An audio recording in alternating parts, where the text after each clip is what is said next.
As usual, we are gathered here today to listen to another exposition of the Lord Buddha's teaching.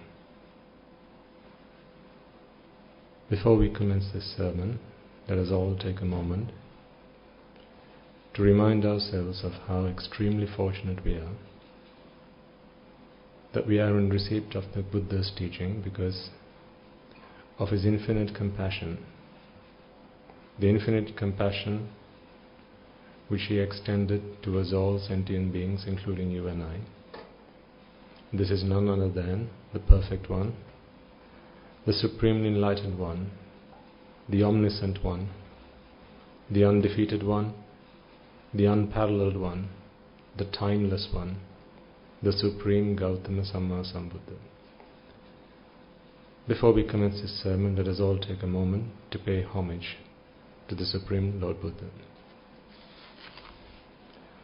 Namo tassa bhagavato arahato samma sambuddhassa. Namo tassa bhagavato arahato samma sambuddhassa. Namo tassa bhagavato arahato Samma Sambuddhassa. And also before we commence the sermon, let us take a moment to observe the precepts.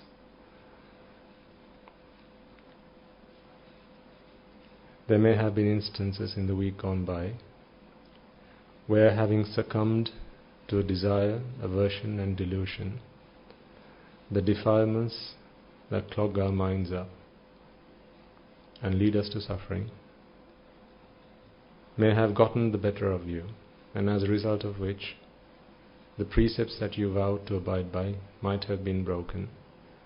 However, today, as you have come here to listen to this sermon with the firm resolve that may you understand and comprehend the teaching of the Lord Buddha, let us make a firm resolve that may this have to be the last time I observe the precepts. May the virtue entailed within these precepts be part and parcel of my conscience, of my very being, part of the very fabric of my conscience. With that resolve in mind, let us all take a moment to observe the precepts and seek homage in the Noble Triple Gem. And in order to do so, I ask you all to repeat all together and after me. Buddhaṃ saraṇaṃ gacchāmi, Dhammaṃ saraṇaṃ gacchāmi,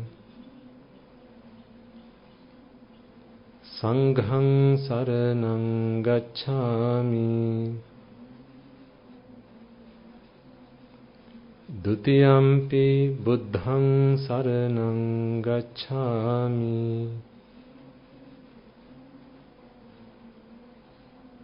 Dutiyampi dhammaṃ saraṇaṃ gacchāmi,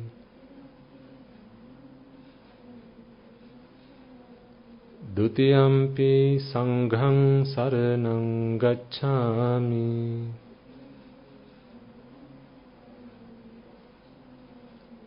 Tatiyampi buddhaṃ saraṇaṃ gacchāmi,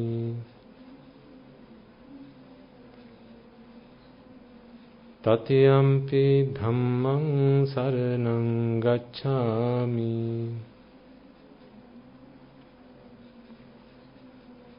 Tatiyampi saṅghaṃ saraṇaṃ gacchāmi,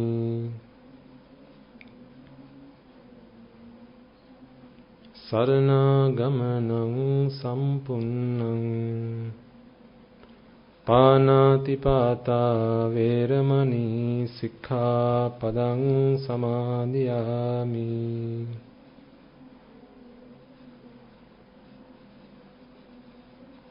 Adinādāna vēramaṇī sikkhapada samādhiyāmi.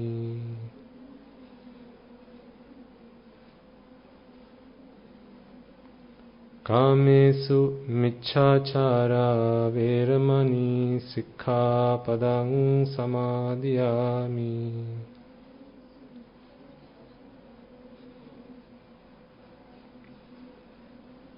Musavada veramani sikkhapadang samadhiyami.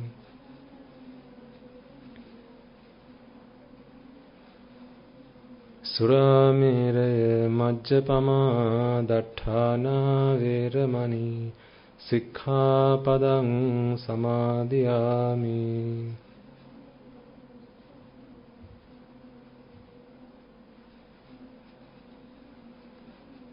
Tisaranena saddhing panchasilang dhammang sadhukang surakhitam katva appamadena sampadeta. Okay, you may all be seated.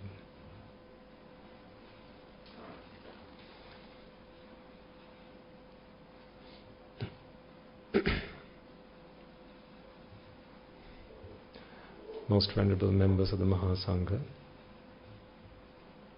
resident Anagarikas, as well as those who have come here to be with us in person and those who are joining us online. Before we commence this sermon, as usual, let us take a moment to invite all those beings in the 10,000 world systems, Devas, Brahmas, spirits, demons and the dead. Those beings who will have been our mothers, fathers, brothers, sisters, uncles, aunts, nephews, nieces, grandparents, teachers and so on and so forth in this infinitely long journey in samsara. Those beings who will have always been by our side to help us, to support us, to assist us, as well as those who we may have wronged.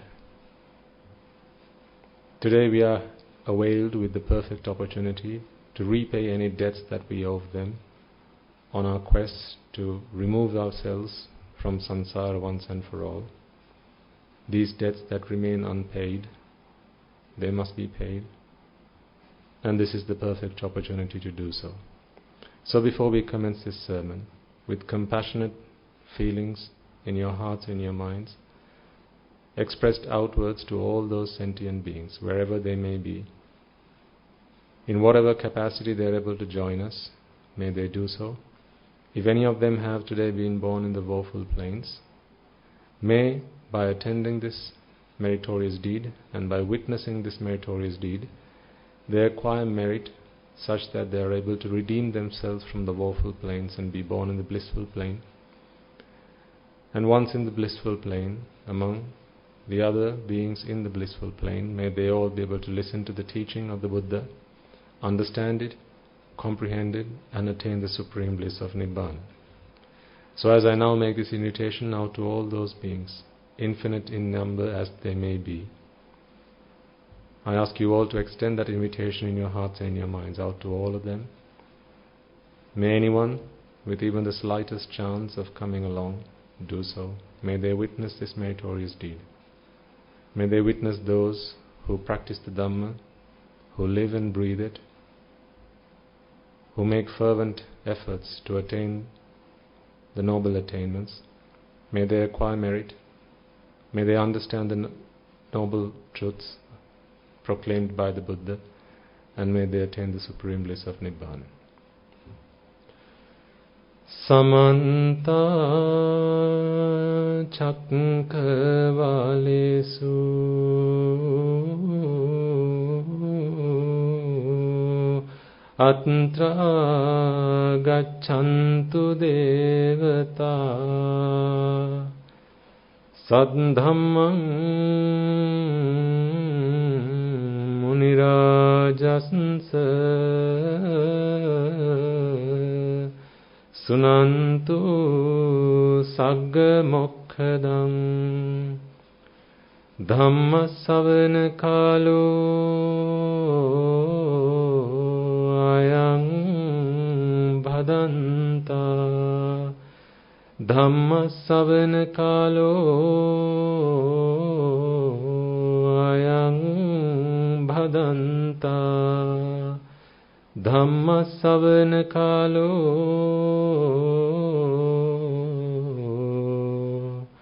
Ayang Bhadanta.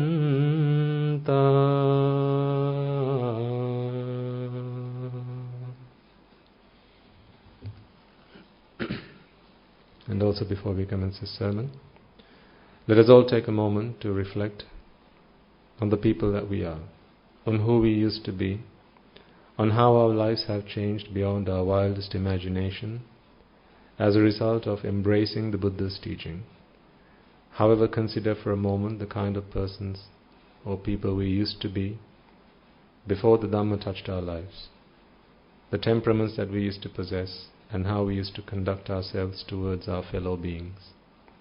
Now consider for a moment how we might have been in this infinite long journey in samsara, having always fallen into the association of ignoble, immoral beings, whose association defiled our minds with raga, desha and moha, desire, aversion and delusion, and having been blinded with ignorance and attachment, that is avidya and tanha, innumerable will be the times we will have offended the noble ones, reviled them, desecrated them and slandered them.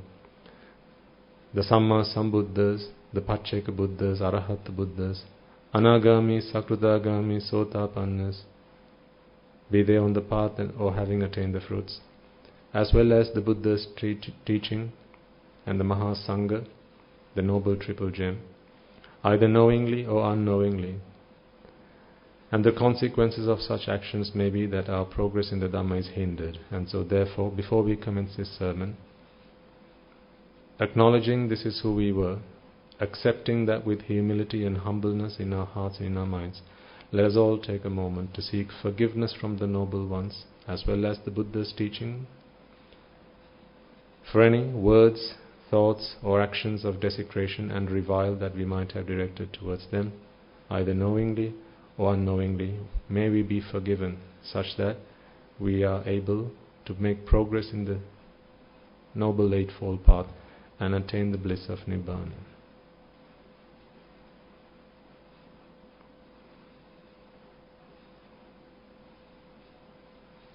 And finally, let us all make a firm resolve that may through the course of this sermon,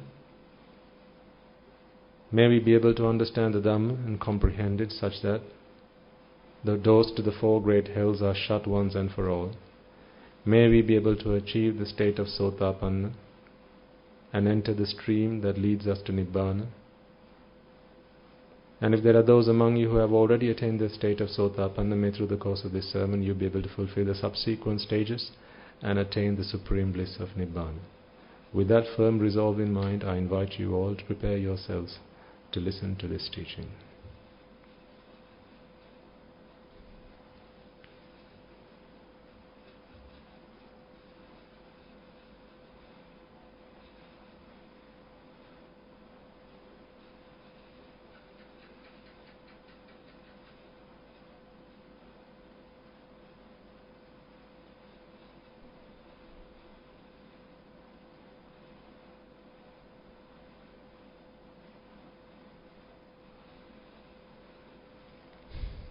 Okay.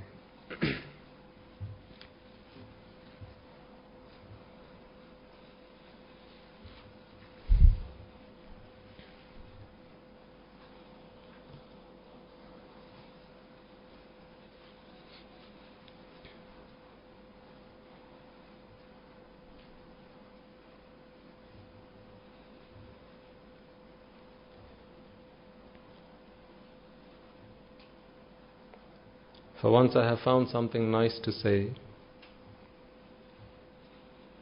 about suffering. Does anyone want to guess what that might be? I have found something nice to say about suffering. Put on your thinking hats. In fact, it's the best news I ever got.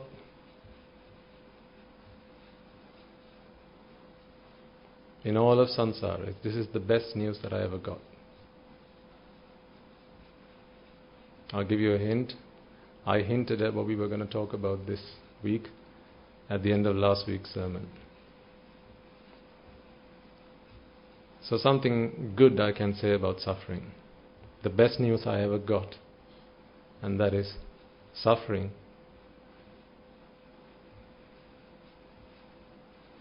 Suffering the origination of suffering is dependent. That's the best news I ever got. In all of samsara, the origination of suffering is dependent. So, you know what it is we might be talking about today then. The origination of suffering is dependent. Hurrah! You must be feeling right now. This is the best news that we all got. This is the best news that we have all been blessed with, all sentient beings. Knowledge that suffering or the origination of suffering is dependent.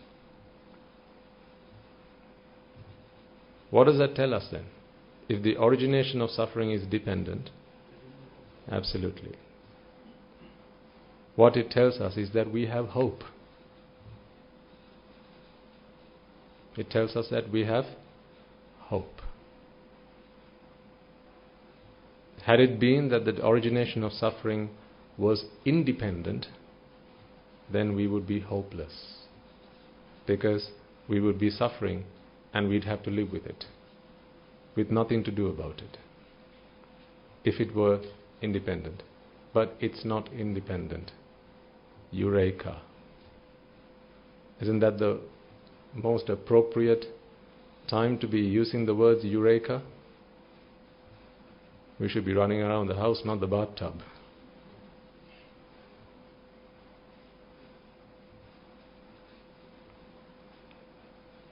So that's the only good thing I have to say about suffering. And that is suffering, or the origination of suffering, is dependent. What that means is, there are factors or causes which produce the result that is suffering.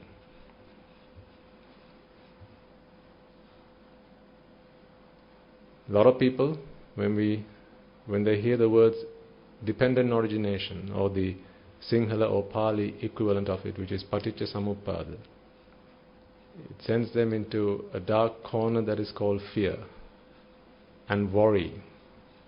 And they start dreading it, like they have just been diagnosed with terminal cancer. I'm going to talk to you about Paticca Samuppada. You don't need to be like that. You don't need to be like that. I would not be foolish to say that dependent origination is easy or it's simple.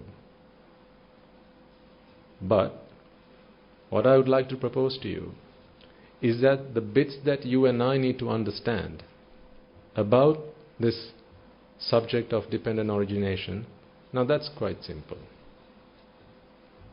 You don't need to understand all of it. You only need to understand what you need to understand. Do you remember the last time you went shopping and got yourself some kind of equipment or an instrument? Let's say your washing machine. If you ever bought a brand new washing machine, you bring the thing home, remove the packing, and usually once you open the door, inside you find something. It's usually in a polythene case. What do you call that? The instruction manual. Usually that's the thing that goes into the bin first, which is very foolish, because it tells us how to use it. How to use it? Well, we all know how to use something. You can use common sense for that.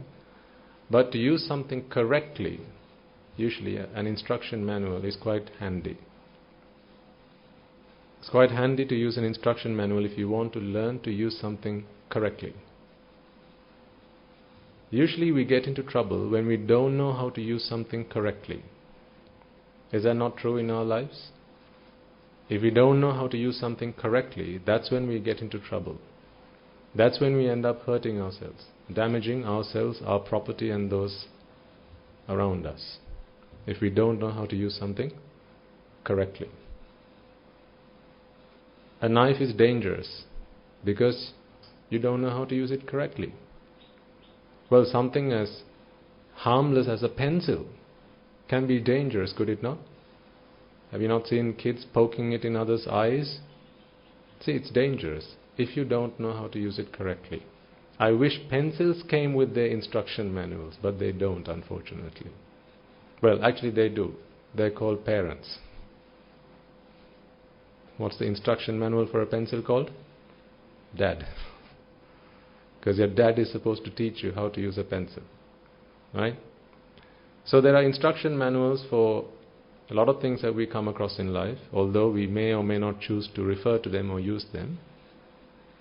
Once in a while comes along a magnificent being. He's one of a kind, unlike any who's ever come before. And what he does is he offers to us an instruction manual, a how to use guide, in other words a dummy's guide. Have you read a dummy's guide? Wiley publishes. Some of the best books I've ever come across. A dummy's guide to anything. There are lots of dummy's guides. I love them because on the title of the book it said the kind of person I was. That's why I love them so much. Dummy's guide to whatever. Dummy's guide to Python. Dummy's guide to C#. Dummy's guide to how to build your house. Go and look them up. I've used them, so I can recommend them. 10% commission towards Dharmayai Obai. That's the disclaimer. Anyway, joking aside. So once in a while comes along this great being who offers to us an instruction manual on how to use the things that we have been using throughout samsara, except we didn't have an instruction manual on how to use them. This is all he offers us. If you have ever read the instruction manual of a washing machine, as an example, there will usually be some pages that will say troubleshooting or caution, warning, do this and this will happen, so you had better not. Do that and this will happen, so we suggest that you better not do that. Leave it to a trained technician. Take it to your nearest service center. Best you don't try it out at home. Right? These are some of the things you might find in an instruction manual. Cautions and warnings. Isn't that a good thing that they have such sections in the book? Because it tells us that if we abide by the rules, stipulations laid out in those booklets, if we follow the instructions to the letter, then we can avoid and usually prevent a lot of damage that might come our way, a lot of harm and pain that might come our way. So what the Buddha, of course you know this is who I'm talking about, he comes along once in a very, very, very long time and he offers all of us an instruction manual. This instruction manual is fondly referred to as Paticcasamuppada or dependent origination. Really, it's simply an instruction manual. Now, it's not an instruction manual for Buddhists as such. It's not an instruction manual for Christians or Muslims as such. It's really an instruction manual for any being stuck in samsara. In other words, it's an instruction manual for anyone who wishes to make use of the 5 things that you know of by heart now. What we call the 5 aggregates. What are they? Rupa Vedana, Sanya, Sankara, Vijnana. Paticcasamuppada is an instruction manual on how to use the 5 aggregates. See, it's simple as that. You see, I told you there's nothing to fear, nothing to worry. Don't be scared of Paticcasamuppada. Don't be scared of it. When you look at it that way, it seems so simple. And it really is. It's simply an instruction manual on how to use the 5 aggregates. Are you new to the 5 aggregates? Are you new to it? No. Oh no. In fact, that's all you know. You don't know anything else. That's all you know. That's all you've ever used. The only problem is, we've never had what? An instruction manual. So we've been trying to use common sense with it. In fact, we've been referring to others who have been teaching us how they managed to use them, except they hadn't had an instruction manual either. So they just fumbled about in the darkness. It was a case of the blind leading the blind. And that is how today we have ended up suffering. The instruction manual for the 5 aggregates simply teaches us that suffering or the origination of suffering is dependent. Understand this concept and you can continue to use the 5 aggregates without falling trap, without suffering. It is, like I said, an instruction manual. Which page in the washing machine's instruction manual says, do not use this washing machine? Which page has that written on it? Welcome to your new washing machine. Oh, by the way, don't use it. That would be one hell of an instruction manual. It never says don't use it. All it says is, this is how you use it. And this is how, if you use it incorrectly, you might hurt yourself. And you might ruin all your laundry. Isn't that what the instruction manual of a washing machine might say? See, likewise, the instruction manual that is Paticcasamuppada does not say, don't use the 5 aggregates. Much like the instruction manual of your washing machine. It simply says, use it. This is how. In other words, actually, it says, use it. This is not how. That's all it says. Because you don't need to be taught how to use it. What have you been doing all this time? Using it. You don't need to be taught how to use it. None of us need to be taught how to use it. All we need to be taught is how not to use it. That's all it is. See, if I were to give you a knife, I don't need to be teaching you how to use it. Because if that were the case, then I'd have to be writing out every single thing you could cut with it. Where would I start? Where would I end? There's a million things at home that you can think about right now that you could cut and chop with a knife. See, so I don't need to tell you that. In fact, I could never end if I started. But if I told you this is how you shouldn't be using a knife, then actually that's a lot more concise, a lot more brief, and a lot more to the point. And Paticcasamuppada, ladies and gentlemen, is simply that. The extent of Paticcasamuppada that you and I need to understand is simply that. It can explain a lot of other things. It can explain the entire universe, how the cosmos originated and how it continues to be and how it may come to an end one day. But that is not what we need to be interested in, because we have a much bigger problem at home, and that is we are suffering. So let us use the instruction manual that is Paticcasamuppada or dependent origination, because what it teaches us is that suffering or the origination of suffering is dependent. We suffer because we don't use Rupa Vedana Sanya Sankhara Vijnana correctly. We use it incorrectly, or rather we use them incorrectly. The 5 aggregates, when used incorrectly, can cause a great deal of havoc, a great deal of pain and a great deal of suffering. Any time that you might have spent in the 4 great hells was simply because, and there's no other reason, it's simply because you used the 5 aggregates incorrectly. So the consequences of using the 5 aggregates incorrectly is severe. So all we need to learn to do is to use the 5 aggregates correctly. In other words, if you just stopped doing what it says in the instruction manual, so it says this is how not to use it, so stop doing that, you can do whatever you like with it. So it's simply that. Does that make sense? So I'm trying to simplify the concept of Paticcasamuppada and what it's about so that we can all understand it. I was expecting there might be a few young ones in the room as well, but I suppose we are all young, one way or the other. At least you're young at heart, aren't you?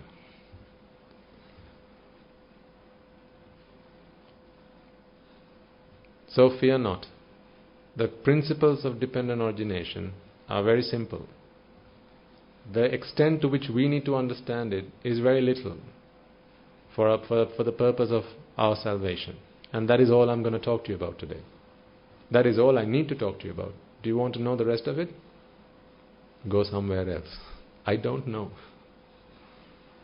Perhaps you can study for yourself and teach me one day.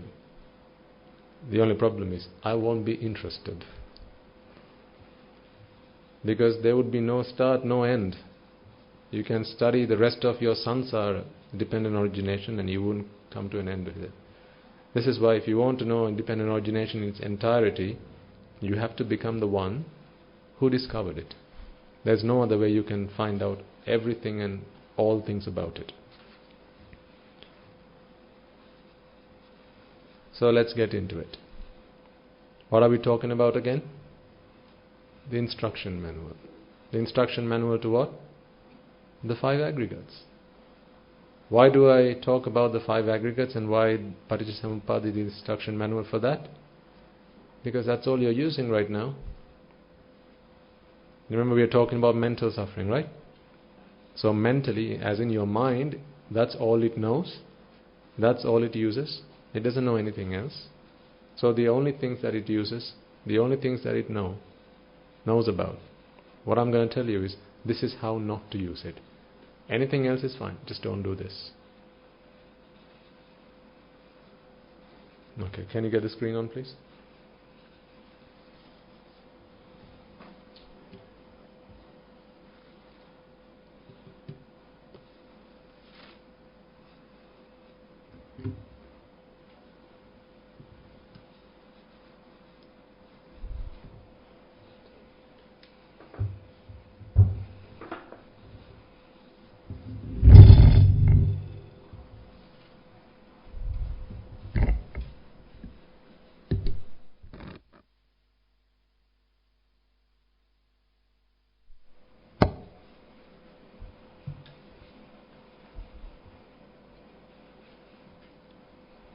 Okay. Now,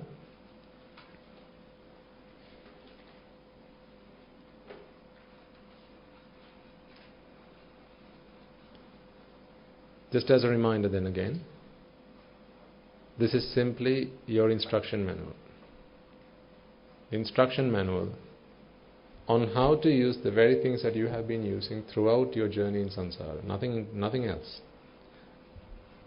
The things that we have been using in throughout samsara, you know, are Rupa, Vedana, Sanya, Sankhara and Vijnana, which is what we call the 5 aggregates.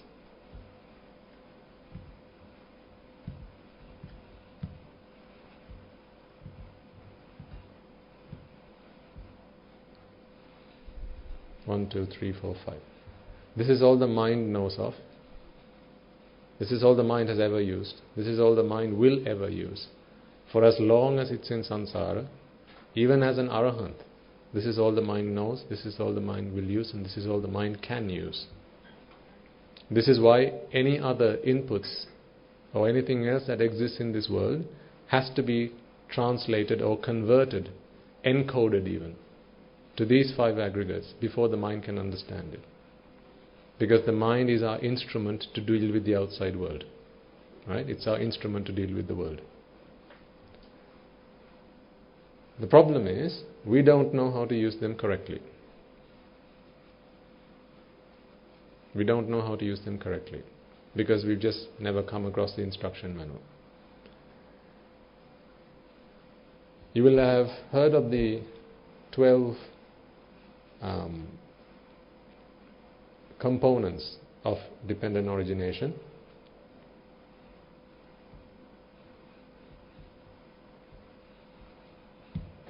Avidya or ignorance.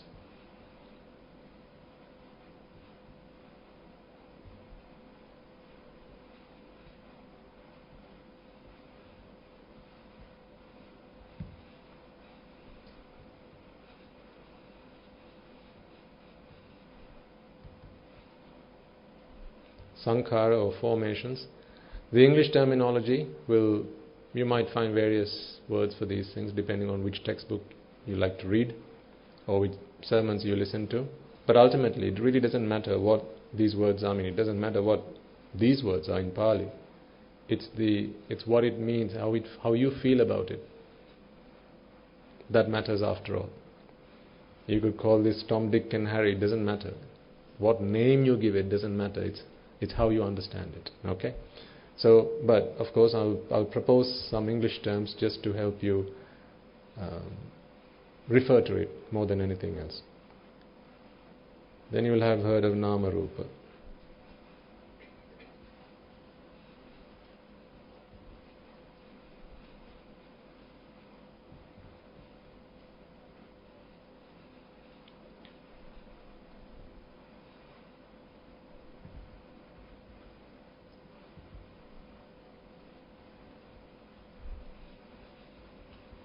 Salayatana.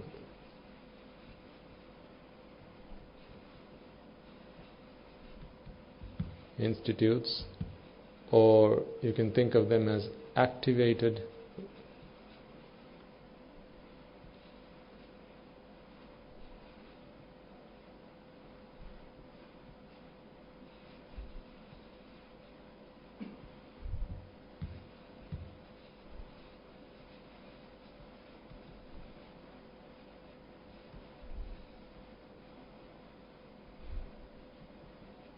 faculties.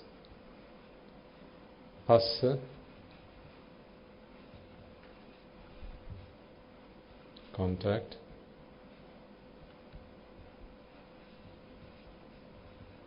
Vedana,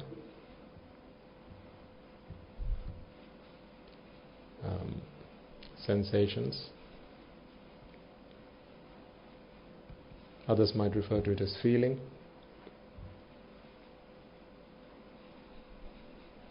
Tanha, our favorite, which is attachment. Upadana,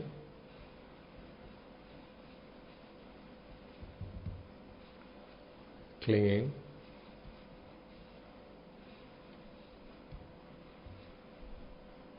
Bhava,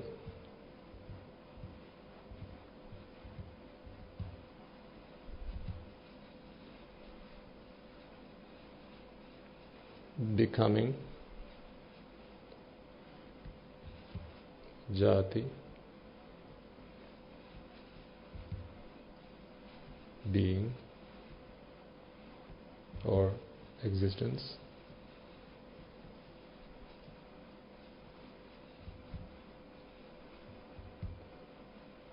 And then you have Jara, Marana, Shoka, Parideva and so on, which is, in summary, lots of suffering. So that's what that leads to. Okay. So as I said, this is the instruction manual. Oh yes, thank you. Avidya Pachya Sankara, Sankara Pachya Vijnana. Left that out. Thank you.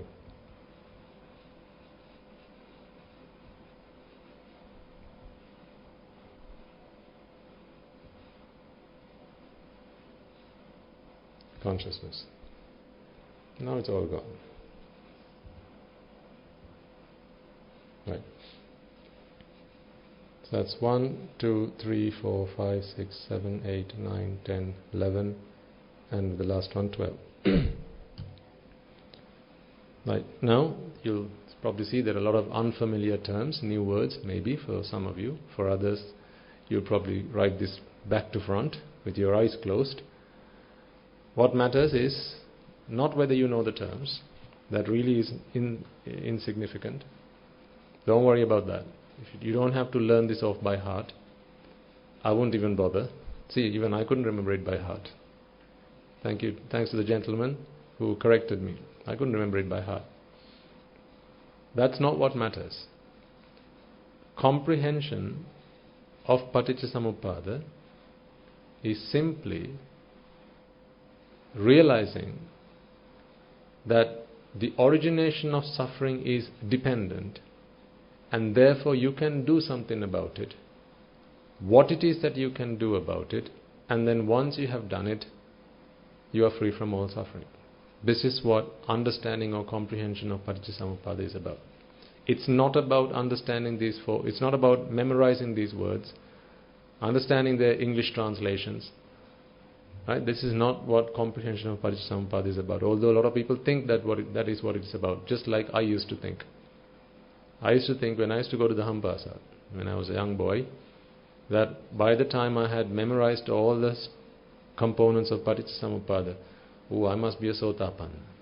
I used to think like that. Little did I know that that's nowhere near becoming a Sotapanna. Because you could read that in a book and learn it off by heart. That doesn't get you anywhere close to becoming a Sotapanna. Becoming a Sotapanna is the result of four things, or the knowledge of four things. One, that suffering, or the origination of suffering, is dependent. What are the causes of the origination of suffering? Once the causes have ceased, then suffering can be ceased. And finally, what is the path to the cessation of the causes of suffering? Understanding that, comprehending that, is what makes one a Sotapanna. So it's not these terms, it's not these words, it's the meaning that these words attempt to convey. That is what needs to be understood. Starting off with avidya, which is ignorance.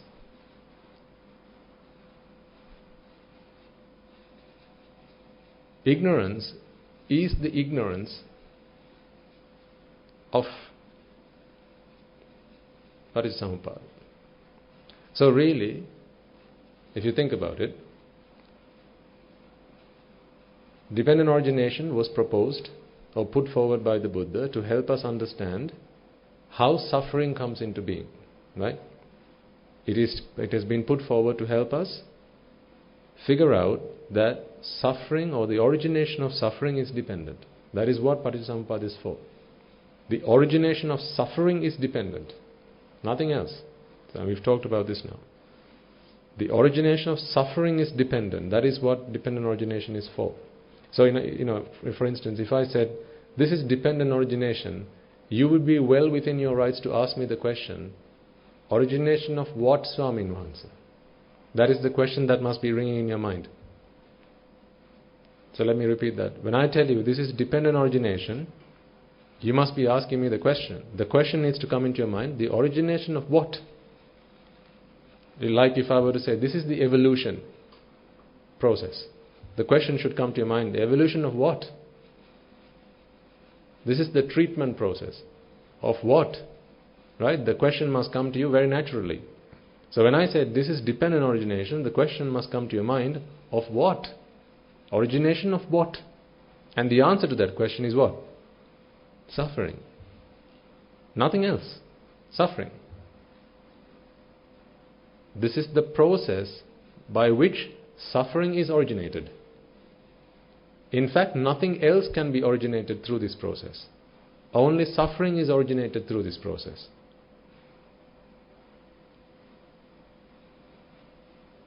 So this is what we need to understand. This is the first thing we need to understand, in fact.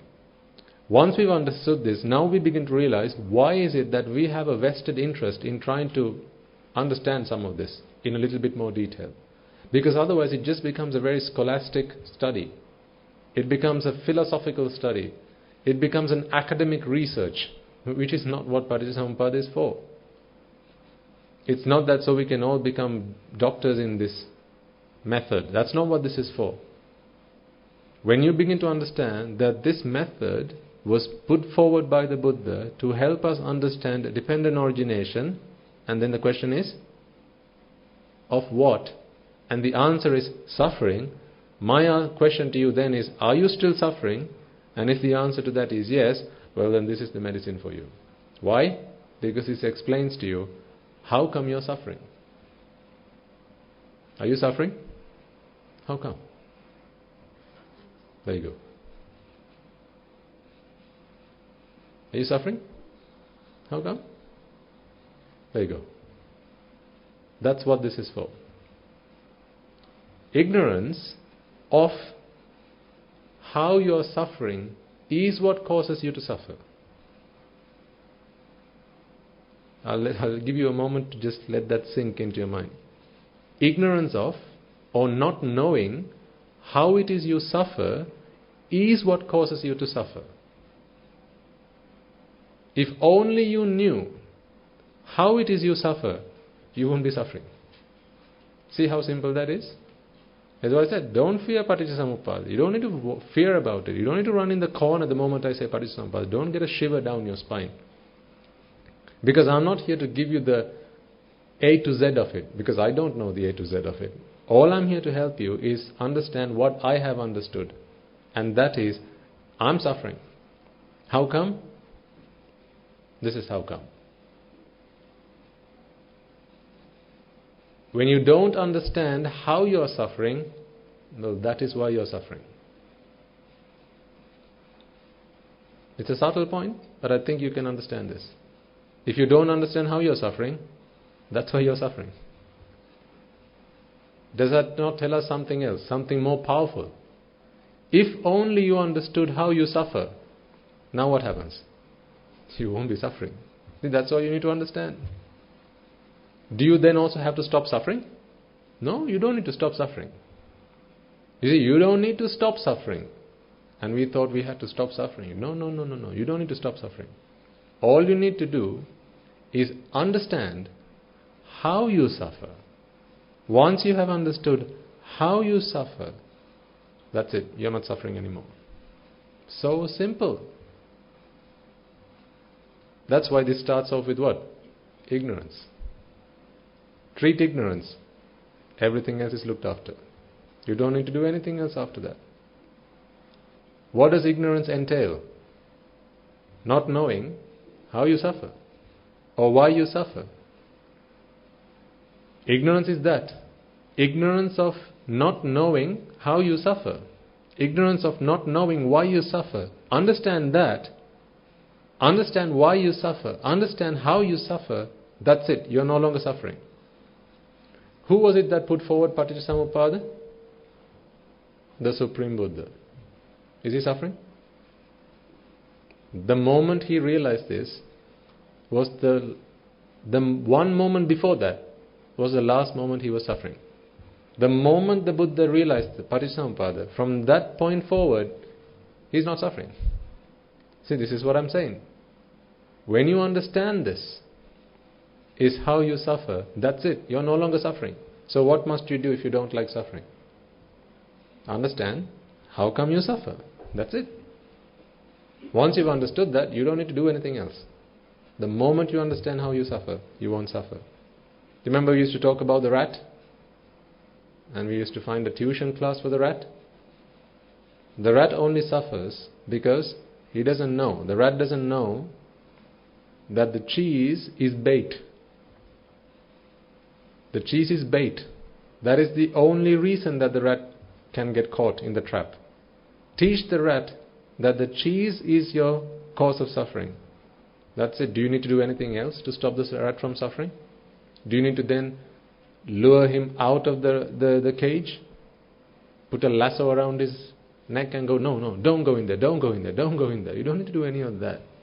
All of that is automatic. See, this is why the Buddha Shasana is founded on wisdom. It's founded on wisdom. For as long as you have a mind, right? For as long as you have a mind, you are capable of the faculty of wisdom. Of course, there is some merit that you will need to have had possessed as you came into this world, right?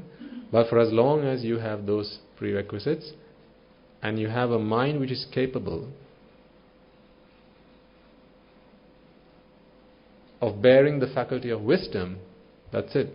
You have all it takes to be freed from suffering. This is why I say don't use your age as an excuse. Because if you ever came to me and said, Swaminatha, I'm 65, how can I attain Nibbana? My question is, do you have a mind, madam? Yes, well then, you can attain Nibbana. Because age is not a barrier to wisdom. What's a barrier to wisdom? Age is not a barrier to wisdom. You're handicapped. Is that a barrier to wisdom? You lost a leg. Barrier to wisdom? Lost an arm. Barrier to wisdom? You only have one tooth left in your mouth. Barrier to wisdom? No, you're poor. You have nothing to your name. Is that a barrier to wisdom? No. Do you have a mind? Everyone? Just check in. Right, if you all have a mind, then you have no barriers to wisdom. Just make sure that you don't engage in any one of the heinous sins, which is the Anantariya Papa Karma.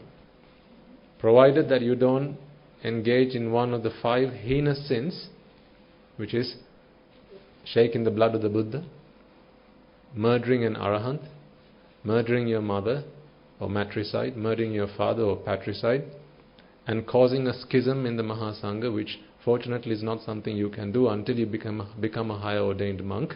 So you see, one less for you. Isn't that good? If someone were to ask you, what are the benefits of not ordaining? As far as I can see, that's the only benefit. Is that not true? That's the only benefit of not ordaining. You are unable to cause a schism in the Sangha. So you can't commit one of the 5 heinous sins. When the Buddha is not around, you can't commit one of the other ones. So that's 2 out. That only leaves you 3. Killing an Arahant, killing your mother, killing your father. So once your parents are gone, that takes away another 2. So you should be so lucky to not come across an Arahant, and that's it, you're good.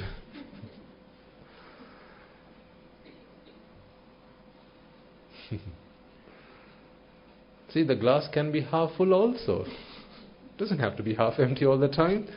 Every cloud has a silver lining.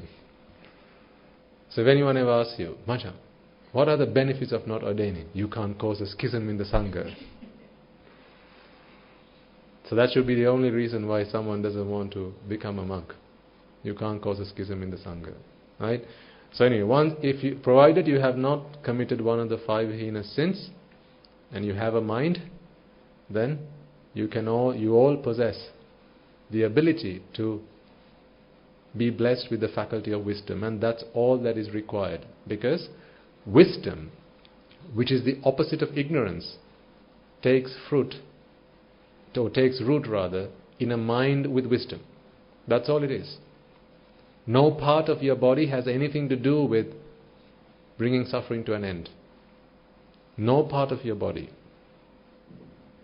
You could be black or white, you could be fat or thin, it doesn't really matter. You could be young or old, that doesn't matter. For as long as you have a mind, for as long as you have not committed one of the heinous sins, then the faculty of wisdom can be instilled within your mind, and that's all that you need to bring all suffering to an end. Because why again do we suffer? Because of ignorance. What is ignorance again? Not knowing why you suffer. Once you've understood why you suffer, then you are no longer suffering. See how simple that is? That is so simple. Having said that, now you don't need to look at any of the other bits of Parisampada. That's all you need. So actually, let me take the rest of it off. No, really, that's all you need to understand. That's all you need to understand. It's when you don't understand why you suffer, how you suffer, that is why you are suffering. Understand why you're suffering, and you're no longer suffering. Well, I won't be as mean to take it all off, but I'll talk you through very briefly over the other points, because really the most salient point is here. This is the most important point. One, because it's the simplest for me to explain to you. Right? It's the simplest for me to explain to you. Ignorance. And 2, it is the root of all suffering. So rather than trying to prune the branches of this vast tree of suffering, if you treat the roots, that's it. The results might be not so immediate, but once you've treated the roots, where do you spray your Hakros Patas? They're the roots. Once you've done that, leave it enough time, that's it. Just keep doing that over and over and over and over and over again. The results might not be immediate, but they will be obvious. Sankhara, which is formations.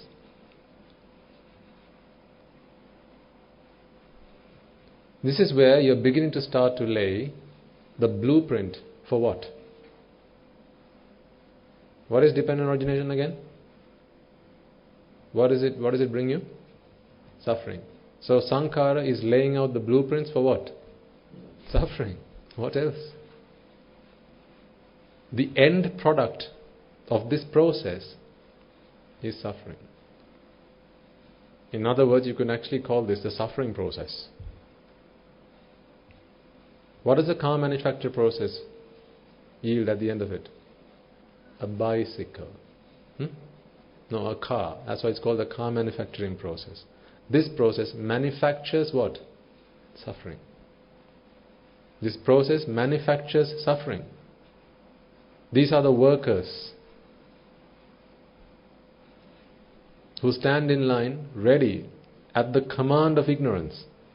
At the command of ignorance, they will execute this process, and the end result is suffering. So if you stop this process, you have stopped suffering. There's nothing else you need to do. And to stop the process, all you need to do is understand the process. That's it. You don't need to do anything else.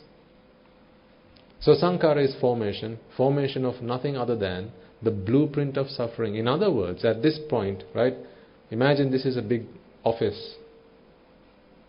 So the chief executive officer has said, come on, let's get some business done. So they go into the architect's room, which is where they're trying to formulate a solution to this problem, and that is they want to produce suffering. What else can they produce? This is Suffering Limited. This is the name of the company, Suffering Limited. That's all they produce. Suffering Limited. It's limited to suffering. They can't produce anything else. That's why they call Suffering Limited. Okay? So when they go into the architect's room, now they start putting a blueprint together, and all they're discussing around the round table is, how come we can produce suffering? What's the best way to produce suffering? Isn't that sad that that's what you do all day long? What's your mind doing right now? It's putting a blueprint together. For what? Suffering. And you come here asking me, so why am I suffering? Right now, at this moment in time, you're putting together a blueprint for suffering. No wonder you're suffering then. This is your architect room. If your mind was called Suffering Limited, and that's the name of your company, that's how it's registered at Companies House. In this room of this building, the architects of your mind are working on the blueprint on how they can manufacture suffering. That's all they can manufacture out of this process. But the best thing is, this is one of the most efficient processes you can ever come across. ISO 9001 certified. This is the most efficient process. Actually, this is the most efficient process you will ever come across. Because this process has withstood the test of time. How long?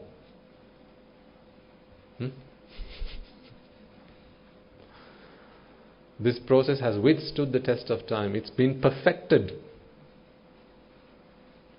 You can't pick holes in this. It's a perfect process. It's so perfect, you need the perfect one to come and pick the hole in it. It's so perfect. To find the loophole in this, you need who? The perfect one. Why is that? This process is perfect. That's why. It's been perfected. It has withstood the test of time. All of us, we are executors of this process.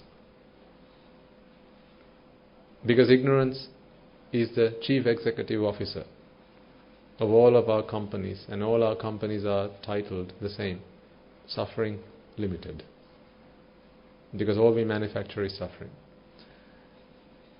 This also tells us another point, that suffering is something that has to be manufactured. Suffering is something that has to be manufactured. Something that has to be manufactured is not something you will find naturally.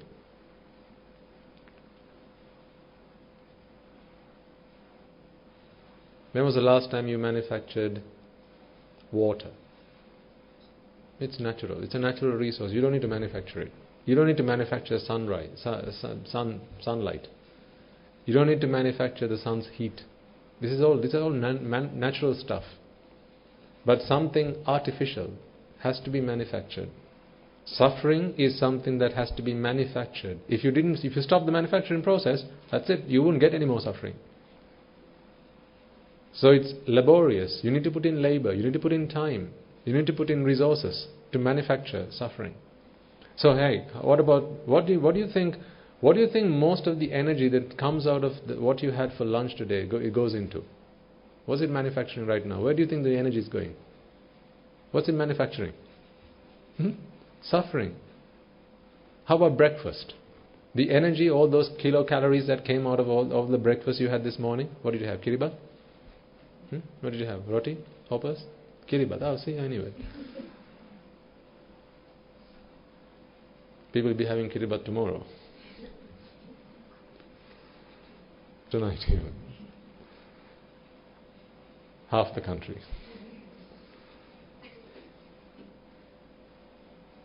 Right? So, this is something that you have to manufacture. If you stop manufacturing it, you won't have it. So this is why I'm asking you, what about lunch this afternoon? What about breakfast from this morning? What about dinner from last night? Where do you think most of the energy that you got from eating those meals went into? What process? This process.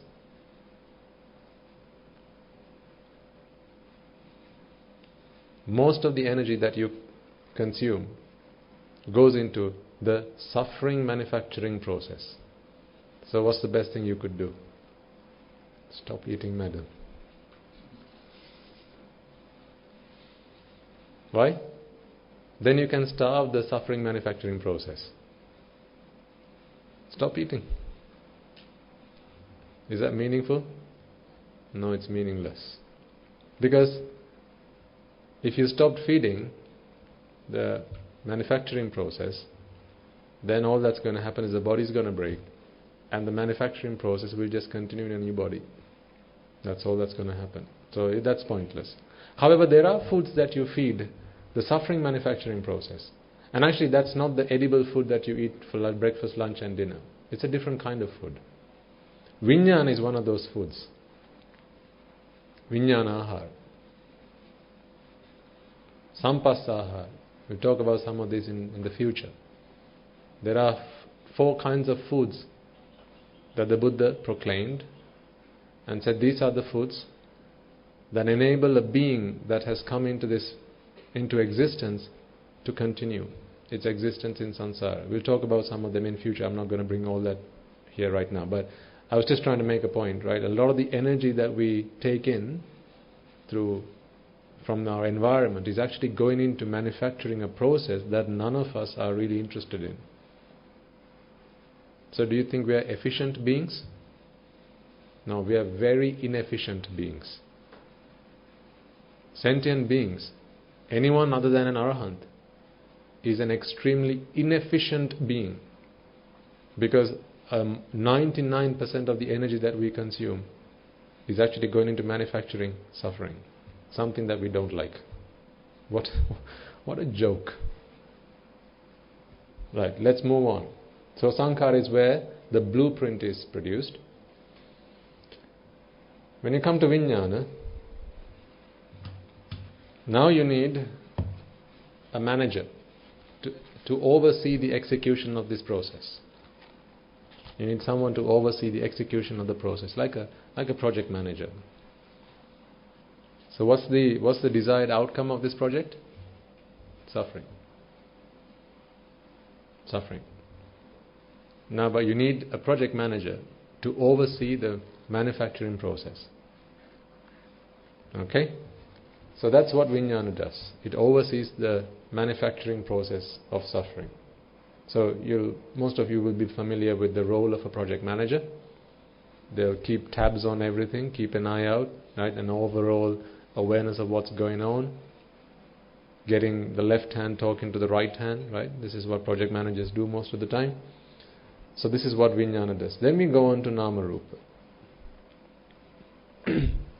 So if you can think of this as a manufacturing process, I'm trying to use a story here to help you understand, make this alive to you, visualize this. So when you come to nama rupa, now this project manager, which is vijnana,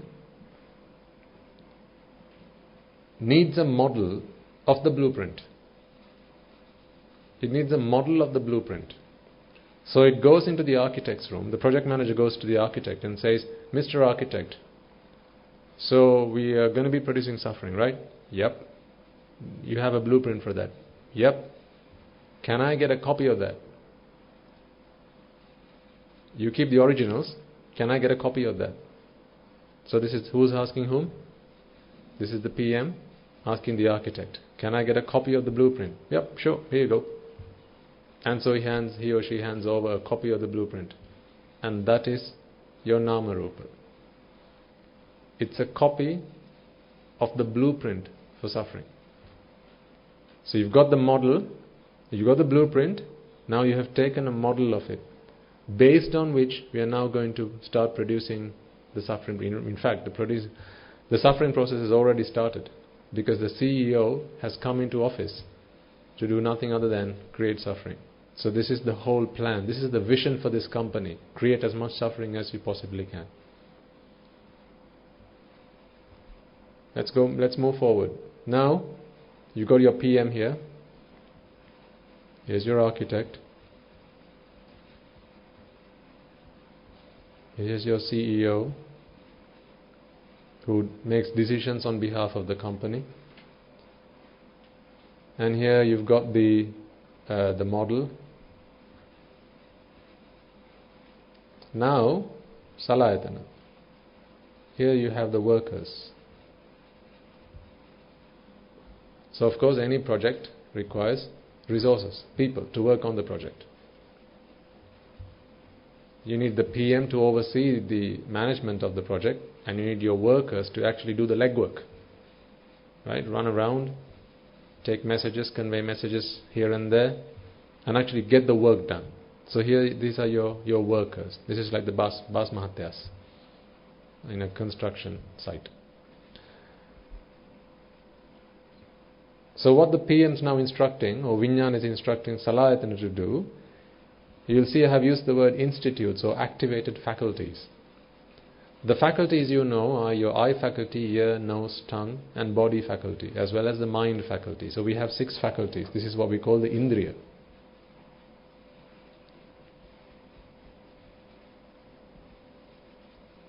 The 6 faculties.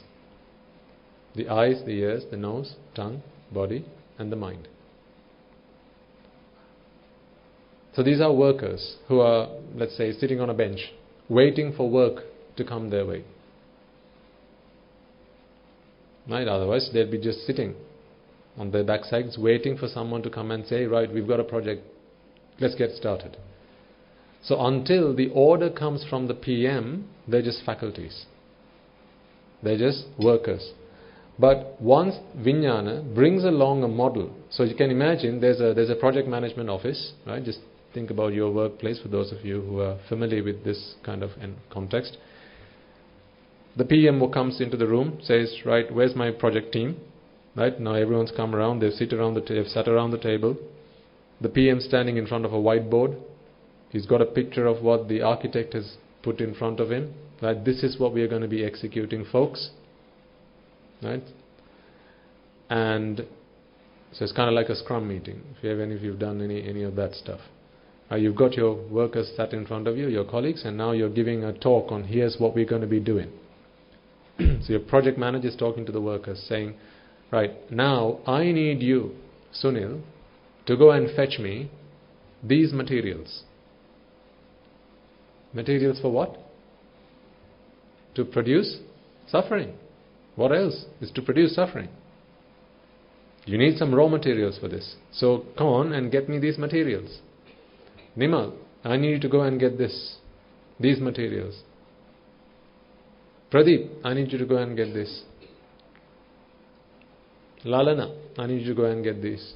Right? So the PM's instructing the workers, saying, can you please go and get these materials for me, so we can start doing some work. In fact, this is the working time. So you got your 6 workers. Now remember, they're just workers, but once the order has come from the PM, now they're activated. They're motivated and now they're activated. So like your faculties were just faculties, harmless, They weren't producing, or they weren't working towards producing suffering. However, now, with Vijnana, which has been motivated by the chief exec to produce the outcome which is suffering, backed by and sponsored by this PM, these workers are now working on producing suffering, doing their bit towards that goal. This is why we have called them activated faculties. They're now activated, and this is why we call them institutes or ayatana. You will have heard. So this is ayatana. I'm just going to put some braces around this. Ayatana, salayatana. This is S stands for 6, and ayatana. The 6 ayatana or institutes. They're called ayatana because an ayatana is where you manufacture something. So an institute is somewhere you might manufacture something. Right? So what are we manufacturing again? Suffering. This is the suffering manufacturing process. Remember, this is Suffering Limited, is the name of the company. Right, so now the workers have been tasked with going and fetching the raw materials. So they go out, get the raw materials, and they bring them back into the project office. So Sunil comes back and says, right, I got it. Nima comes back and says, I got it, and so on and so forth. Usually it's only one of them that is tasked with this. So this is what we call passa, or contact. In other words, so bringing it back into the context of Paticcasamuppada, so really what's going on inside of you. Let's tread back to avidya, which is the ignorance that we have, and you know that ignorance is pleasurable, joyful and essential.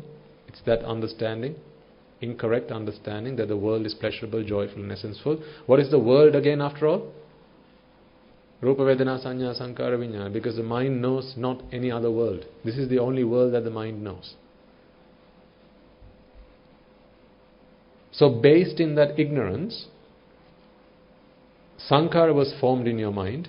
This is why we call them Abhisankara. This is not just any old Sankara, this is Abhisankara.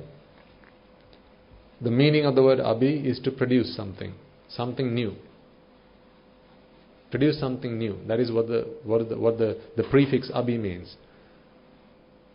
Sankara is doing something, forming. This is why we call it formations. So doing something to produce something new is Abhisankara. But what is this something new that we are going to be producing? Suffering. Yet again. How many times have we done this now? Countless times. And how many more times are we going to be doing this? Countless times. Until we change the CEO. Right? So once you've gone through this process, you will realize that the only way that there's any hope is if you change the CEO. The CEO has got to be sacked. We need to get a new CEO. We need to get a new CEO, but you'll realize that as we go through the process. Right, so now you come into, this is our Vijnana, our consciousness. It's got the model now, name, form. So at this point really is where you start vexing. Right, we've talked about vexation. Now actually I'm going to take a short, a brief pause at this point just to explain something important to you. Rather than explain, it's really to get you to understand something really important. Sometimes I do get asked this question, Swami Mahansa, could you do us a favor and overlay the Paticcasamuppada process with the wanting process? We've seen the wanting process, right? Again we go Rupa Vedana Sanya Sankara Vijnana. Then we have Ashvada Sapasara, pleasurable, joyful, essensful, and as a result of that attachment, and then as a result of that wanting, and then when you don't have it, there's the suffering, and then through Abhisankara, right? You know what I'm talking about. We've covered that previously. So some of the times, one of the questions I get asked is, can you overlay that process on this process? So my answer to that question is, why? Why bother? I wouldn't bother. I wouldn't bother with trying to do that. And here's the reason. It's not because that's impossible. But that's not what it's for. That's why. To give you a really simple analogy, right? if you travel using vehicle, of course you will have done that, to get here, some of you might have taken the old road and others might have taken the highway. So let's say you're coming here from Colombo. You can either take the old road or you can take the highway, right? Both of these roads are roads for you to get from A to B. They're both roads you can use to get from A to B. One works for some, the other works for others. Now if you were to ask me, can you overlay one road on the other? My question is, why? What do we use a road for? To show that when you overlay it on the other, it also matches? Is that what we use roads for? No, the roads are not laid out so that you can overlay one on the other. Roads have been laid out for us to get from A to B. That's their purpose. You see, I am not the Dharma Swami. I am not the master. The Dhamma did not come into my mind, it came into the mind of the Buddha. It's his job, not my job, to show you that the 84,000 sutras can be overlaid one on top of each other. Because the next time someone might come and ask me, can you overlay Karanimetta Sutra on Ratana Sutra? Because after all, are they also not vehicles to get one from A to B? A being the world, B being Nibbana. So there were beings who attained Nibbana having listened to the Karanimetta Sutra. There were also beings who attained Nibbana having listened to the Ratana Sutra. After all, they are both simply avenues for one to get from a worldly existence to Nibbana. The purpose of the Buddha giving these discourses was not for us to take them into the laboratory and then to show that they are both the same. That's not what we need to use the Dhamma for. It's in fact the wrong use. It's misusing the Dhamma. Here's the danger. I mean, one might do it just out of interest, okay? Here's the danger with doing it. Just in case if you're interested in trying it out, here's the danger. If you try it out, sometimes you might hit obstacles. I'll give you a really simple example. So the reason I'm saying this out now, right, is for your benefit, so that if in the event that this thought comes into your mind one day, I have already answered the question. And you can keep it in your back pocket just in case. Someday, or in the back of your mind, just in case someday, either you or someone you know might come and ask this question of you. Can you show us this and that is one and the same? Right, just in case you get that question. So here's the danger. And I'll use an example to show this. In the wanting process, you know what I'm talking about when I say the wanting process, right? Where you have this want or onavima as where vexation begins. In that process, you know, abhisankara comes right at the end. Right? Once you're in suffering, to relieve yourself from suffering, you do abhisankara. In the paticcasamuppada, abhisankara comes right at the beginning. So now, one's going to question, one's mind might ask, hang on, that's not the same thing. How can you have, if they're both the same, then how come abhisankara is at the end of one and at the beginning of the other? Then surely something's wrong. Surely they don't match. So surely you're just talking nonsense. This is the conclusion that someone who hasn't understood the Dhamma may come to. And the danger with that is that once that happens, now you start suspecting and doubting the Dhamma. Then you start doubting your teacher. Then you start doubting the path, the Buddha, the Dhamma, and then you're lost again in samsara. The reason I'm bringing this point out to you now is the Buddha didn't lay out or give 84,000 sutras for us smart asses to go somewhere, lock ourselves in our rooms, right, and then compare and contrast. That we can do for literature. Compare and contrast. That Buddhism is not literature. It's a science. It's the science of the mind. These are all tools, avenues for us to walk the path of Dhamma, to get all of us from A to B. So you may be, perhaps, if you've got nothing better to do, one day might go into a room, take paticcasamuppada process, wanting process, Karanimetta Sutra. Actually, how about that? Take the paticcasamuppada process and Karanimetta Sutra. How about you try and overlap the two and see what you get out of it? Or what about the Dasadhamma Sutra? That's a nice one.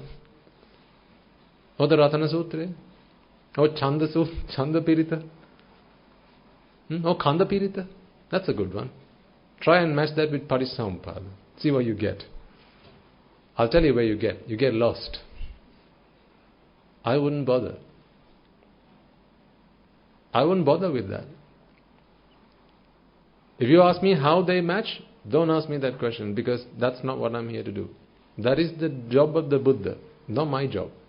My job, or the job of someone who is trying to get to the end of this cycle of suffering, right? Just holding on to that last string, that last drop of water that's left. I just want to quench my thirst. These are all models. The Paticcasamuppada process, that's one model. The wanting process, that's another model. Remember, we used to talk about the rising and the passing away of the aggregates, right? A while back, we used to draw it on the board, the sine curves, right? So we don't use that a lot these days. But again, that's another model. These are all models. These are all models to explain to you that you can get from where you are now, that is worldly existence, to Nibbana. I wouldn't bother trying to overlap one on top of the other. Because what could happen is, if you find anomalies, because the anomaly is not in the Dhamma, it's simply in our lack of understanding. Again, because this is not what the Dhamma is being put forward for. And by the way, this is not about. I'm not pinpointing this on anybody in particular. The question actually came up when we were doing last week, when we had the meditation program with our monks. So every other week we have a meditation program with our monks, and one of our monks asked the question, how does this match with the other? And I thought it was a good question, because it's a question that you're going to get one day, and I think it's a question that you'll all come across one day, either in your own mind or someone might come and ask you this. If you know that your faith is based in conviction, right? You have attained the state of Sotapanna. If you can be convinced of that, then I'll say, that's okay, go and try it out. Go and try it out, if you really, really, really want to. But I think also, if you have attained the state of Sotapanna, you won't be bothering too much with doing something like that. Because what you want to do is simply to attain your goal, rather than trying to overlap these different roads. What matters is, the road takes us from wherever we are to Nibbana. These are all different roads. 84,000 different routes. It's not our job to show that one is the same as the other. That's not what this is for. Just think about it, right? The junctions that you come past, or the cities or the towns that you come past, as you drive on the highway, are different to the towns or the cities that you come past as you drive on the old road. I can't remember them off by heart now, but I'd imagine that would be the case. Now, if you were to ask me, where is this town on that road? It's not on that road. Then surely these two roads are not right. Something's wrong. See, that's a wrong assumption, a wrong conclusion to come to. Don't you think so? This town you come across when you travel on this road. This town you come across when you travel on that road. Well, they're just towns that you're going to pass on the way to Nibbana. These are all different towns because they're laid out on different roads. That's all it is. Don't try to mix and match one and the other. That'll just leave you in a complete mess. So that's just a bit of friendly advice. Take it or leave it. Just a bit of friendly advice. So let's come back to our favorite process. Why do I call this our favorite process? Well, what else do we know? Right? This is the only process that we know. Well, this is the only process that we know, and this is the only process we don't know. That's the problem. Right, so we were at Passa. So Passa is not what you sit on, by the way. That's a different kind of Passa. This Passa is actually Sampassa, and like we had this prefix Abhi in front of Sankhara, you could put Sang with an M or an N, doesn't really matter. Sampassa here. And what that is, remember we talked about a bunch of workers who were tasked by the PM to go and get some raw materials so that they can start working on this model. That's what this PM instructed them to do. Here's a model, go and get the raw materials we need to build this model. That's what he said. So that it matches what? This blueprint. So this is the conversation that's going on behind the scenes, right? So the workers went out and they started bringing back the raw materials. So you know now, as I mentioned, there are the 6 indriyas. So the indriyas again are the eye, ear, nose, tongue. That's a hand, by the way. Actually, that looks like a cheetah. Okay, that's a hand. That looks like a happy cheetah now. Anyway, right, so you have the 5 senses, and of course if you add the mind, which I always like to draw as a star, you have the 6 faculties, and these faculties are now activated because they now have a purpose. And what is that purpose after all? Produce suffering, manufacture suffering. Now, the eye brings back the raw materials to this project room. The ear does the same, nose, tongue, body, and the mind. So they're all bringing back the raw materials. This is at the point of sampassa. What they do is they bring back these materials, and actually they bring it back and get it in contact with the mind itself.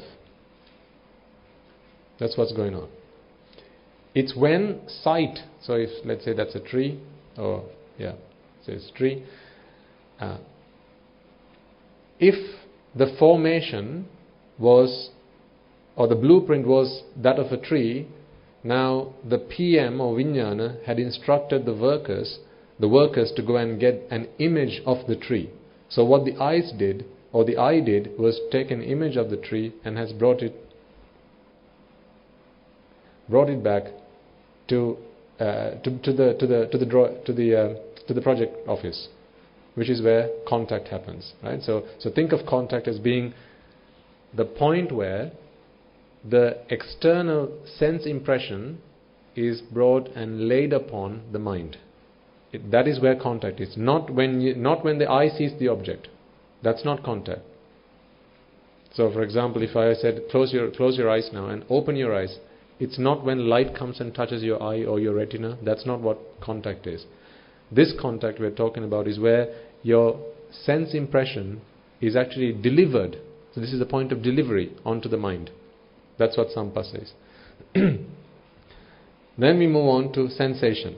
Remember, we have used the senses. Right? These are our senses. So of course you can imagine then what leads is sensation. Senses and sensation. So sensation is where, now that you have the project brief or the model, so there's the model that was here in the project office, there's the model, and then there's the sense impression. So versus sense impression. So model versus sense impression. Remember, there's the model that came up from the company, and the sense impression that came from the outside world. Now it's a competition. This is where the compare and contrast happens. I have one, something came from the outside. Let's see how they match. So this is what's going on. Let's take another simple example. Let's say at home you need a bar of soap. Okay? You were doing your laundry and you realize that you run out of soap. And you might say, Puta, quickly go to the shop and bring me some soap. So the child gets out, picks up some money from the wallet and then runs to the shop. Brings back a bar of Lux. But that's not what you wanted, because you asked for soap to do your laundry. You may be that particular that you don't use Lux for laundry. That's to wash your body. You wanted a piece of sunlight. So what's going on is your child brings you the bar of Lux and says, here Amma, I brought you the soap. And now you're thinking, no, that doesn't match. Because you had an image of what you wanted. Now you have an image of what's come from the outside. So now it's time to compare. This comparison has to happen at this point. When you drink a cup of tea, this happens. This is why you say, oh, I really like that cup of tea. Or you say, that's not my cup of tea. Right? That's how you say it. Or you might say, this food is just too spicy. This is too salty. It's too strong. I don't like this. It's not sweet enough. How can you say that? This is the result of what? A comparison. You have to compare. Is this long or short? What do you think? This is long or short? You got to ask me a question now, right? What's the question? Compared to what? Okay, so you're so intelligent. You'll ask me this question. You'll ask me a question before you answer me. But if I were to show you the picture of a lady or a gent, and I ask, is she pretty? Now you're not going to ask me compared to whom. Why is that? Because you already have one. You already have the model image in your mind. That's why I say no one's ever loved anyone for the first time. That's a lie. You are my first love. What a lie. Darling, I have never loved anyone else but you. What a lie. The reason that you fell in love with this person is because you're already in love with somebody else. And actually, if you were to name the person you're already in love with, you would say, darling, I love you so much. You are just like Sam. If Sam were the person, if you had actually named this imaginary person that you have in your mind. I mean, through conditioning over life, we build this mental image up. Excuse me. So it's a mental image that we build up in our minds, right? So this is why when you drink a cup of tea, you go, I like that, or that was not my cup of tea. When you have something, you say this is too spicy, too sugary, too sweet, too salty. This is all because you're comparing. Without comparison, you wouldn't be able to give an answer to, is this good or is it bad? Right? This is why we say good and bad are conventions. There is no such thing as good and bad in this world. So let's say whoever gets elected president in this country today, right? Of the country. Is that good? That whoever that person is got elected, is it good? Is that good? Does it not depend on who you ask? How come? Because you have an impression of who it is that should get elected. How do I know that? Because your pinky has been colored. That's how I know that. Yeah, mine's not. So I have no choice as such. Whoever. So if you ask me, is it good? Is that good? I don't know. I have no preference as such. That's not to say whether you having a preference is good or bad. That's just a remark I was making. Take it with a pinch of salt. Right? But my point being, the only time when you can actually answer the question, is this good, is if you already have an image of what good looks like. Right? You need to have an image of what good looks like. That's how you say, yes, it's good, or it's not good. Right? So when we come to the point of passa, sampassa, what's happening is, you have an image of what good looks like. This is this. That's the model that came all the way up from the project office. This is what good looks like. Now let's see how well it compares to what came from the outside. So that's what's happening at passa. Are you all understanding what I've just explained there? You have an image of what good looks like. Now it's the time to compare it with what has come from the outside. Now when you compare something to something else, there will be three outcomes. It's like if two teams were to play a game, there'd be three outcomes. One team loses, the other team loses, or it's a tie. So these are the three outcomes that could happen. And similarly, when Vijnana, which is the PM, so it's really the Vijnana that's responsible for the actual execution of a lot of these things, when Vijnana takes in what has been brought back by the workers, the Salayatana, at the point of sampassa, and now this comparison is taking place. You get one of three results at Vedana. This is where we have pleasurable sensation, displeasurable sensation, or you can have upekha or equanimous sensation. So this is kind of like the tie. I can't really tell. This is where, yep, that's what I asked for. This is where, no, that's not what, it doesn't fit the model. And this is where I'm not really sure. Can't make my mind up. That's that kind of state.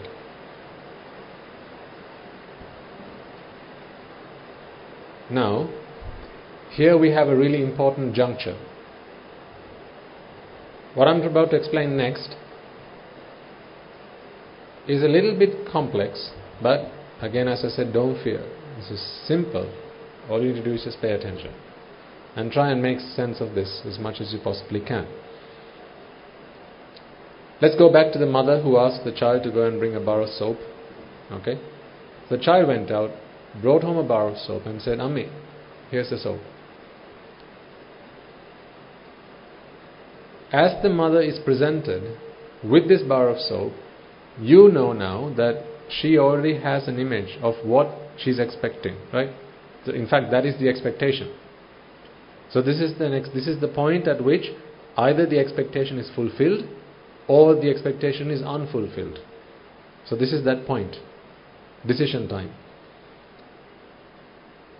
Where the expectation is fulfilled, answer this question for me. Is she delighted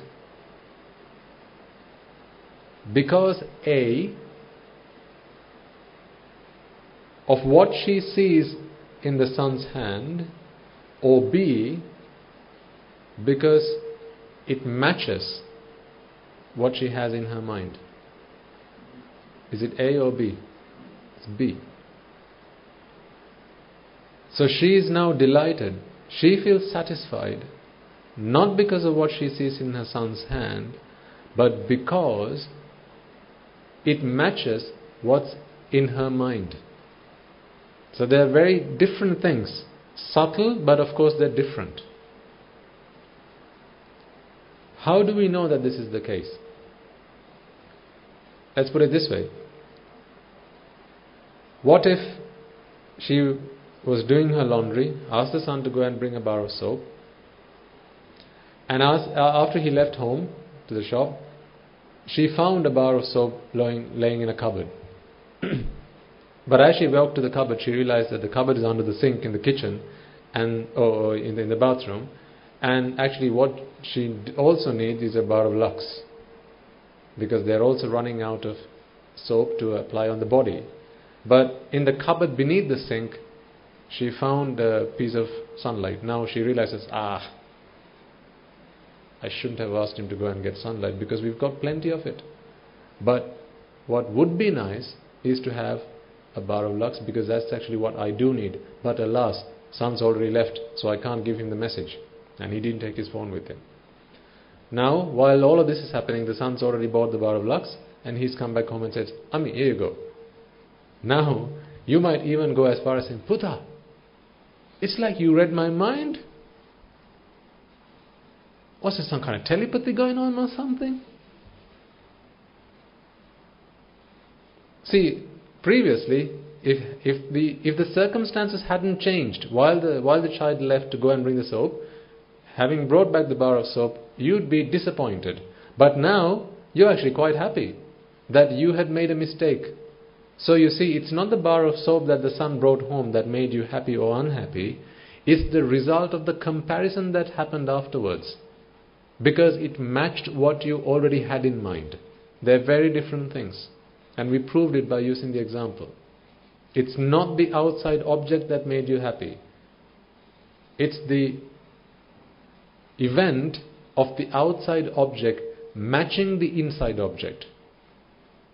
As if by coincidence, they matched. And it's that parity, it's the oneness, it's the similarity between the two that actually gave you this sense of joy. Because after all, remember, That's what relief from vexation is all about. There's an echo on the mic. Thank you. So Namarupa is where this vexation started. How come? Remember the PM, the moment the PM is hired, the very next thing the PM does is goes to the architect and says, what do you want me to do? Why did you hire me? What's the job that needs to be done? What's my project? And at that point they get a model. This is the project brief rather. So the project manager is given the project brief. So from that point forward, the whole purpose of the project manager's existence within that organization is to fulfill the requirements of the project. So that becomes his vexation. The project manager can only have a good night's sleep after the project has been delivered. Project managers in the audience will know this feeling. You can only have a good night's rest after you have delivered the project. Until such time, it's always, will I, can I, will they, might they, could they, won't they? Right? All these questions. This is vexation, symptoms of vexation. So you see, even as they come to the point of passa, there was also a point of vexation. Might the workers bring back what I asked them to bring? Will they be able to find it? Did they get the detail of what I asked them to do correctly? You probably have this experience. You get someone to do something for you, say, right, can you run an errand for me please? Go and do this for me. And they come back and it's completely the opposite thing to what you asked them to do, because they hadn't listened. They hadn't listened to it. In this instance, it's not because they hadn't listened properly. In this instance, it's because we can't control what goes on in the outside world. See, what's going on here within Suffering Limited, in this company, right? In this company, Suffering Limited, all of these things that are going on here, this is all karma. So work is being done for the purpose of relief from vexation. Right? Vexation started right up here. For the purpose of relief from vexation, this is all activity. So this is all karma. Why does an arahant not do karma? He doesn't vex. So an arahant might actually offer his alms bowl to another monk or to a beggar, perhaps, because it's a good thing to do. But a karma is not done because there is no vexation to relieve from. So you can see in this process, however, vexation started right at the beginning of the process. So therefore, all of this is going on to relieve this person from vexation. This entire process is being executed to relieve the person from vexation, not realizing that actually what's going on is the manufacturing of suffering. This is manufacturing. See, the manufacturing of suffering started right up here. This is all part of the vexation building process. Because the moment you have a blueprint, now you're vexing. This vijnana was produced to solve this problem of vexation. I've got a vexation, I need someone to help me with this. Like a company who hires a project manager. We've got a project that needs to be done. Let's get a project manager. Let's put a tender out. Let's put a job advert out. We need a project manager to come and solve this problem for us. That's what's going on here. So at this point, remember, as a reminder again, what we talked about is, it's not the external object that brought us pleasure. And we've talked about this plenty times in the past, right? Outside worldly objects, they do not have pleasure. They can't bring us joy. It's relief from vexation that brings us joy. So hopefully all that stuff we've talked about in the past, you ought to be able to recall it by this point. And then, as a result of that comparison, you either end up with pleasurable sensation, which is where there's a match, or displeasurable sensation, which is where there's no match, or equanimous sensation, which is the point where actually you're not sure yet. You still can't make your mind up. It's kind of neither here, neither there yet at this point. I'm not going to go into a lot of detail into the third one at this point. We'll talk about it in future. Because thus far, I have been unable to come up with a good analogy to explain this story to you. The best I can say at this point in time is that it's where you have the model and you have what came from the outside. So the comparison is going on, but you can't really make a decision on that. there's still insufficient information to make that decision. So it's still in limbo. The question is still out there. The jury is still out on this. It's still waiting for further information to come back. So that's what's going on. So we can focus on these two things for the moment. We'll come back to this later. Now, I was going to talk to you about attachment. Remember, in the case of the example then, mother sent the child out to get a bar of soap. The child came back with a bar of lux when actually she wanted sunlight. At this point, the mother's going to say, Puta, it's not what I asked you to bring. Go and get me a bar of sunlight. So she's not relieved from her vexation at this point. Because what she's wanting is sunlight. What she's wanting is laundry soap. Not soap on the body. She's wanting laundry soap. Because if you asked her, it's laundry soap that's going to bring her happiness. So her object of happiness right now is the laundry soap. So if you were to ask her the question, so the child says, Amma, so what do you want then? What can I do to make you happy? Go and get me a bar of laundry soap. That will make me happy. So she's giving the son this answer because this is what makes her happy. The bar of laundry soap. In other words, what she believes is, it's the laundry soap that is her source of pleasure. Right? So remember, at this point, what has happened is, what came from the outside does not match what's on the inside, and she further wants what she always wanted. She didn't change her mind. She didn't say, well, it's okay, if you brought this, I'll use that instead. No, she's not going to say that. She's just going to say, it's not what I asked you to bring. Go and get what I wanted. So her attachment to what she wanted to begin with, which is the laundry soap, remains. That doesn't change. Now what if it was actually what she asked for? So she wanted the laundry soap, and what the child brought was actually the laundry soap. What happens then? Well, great. Great.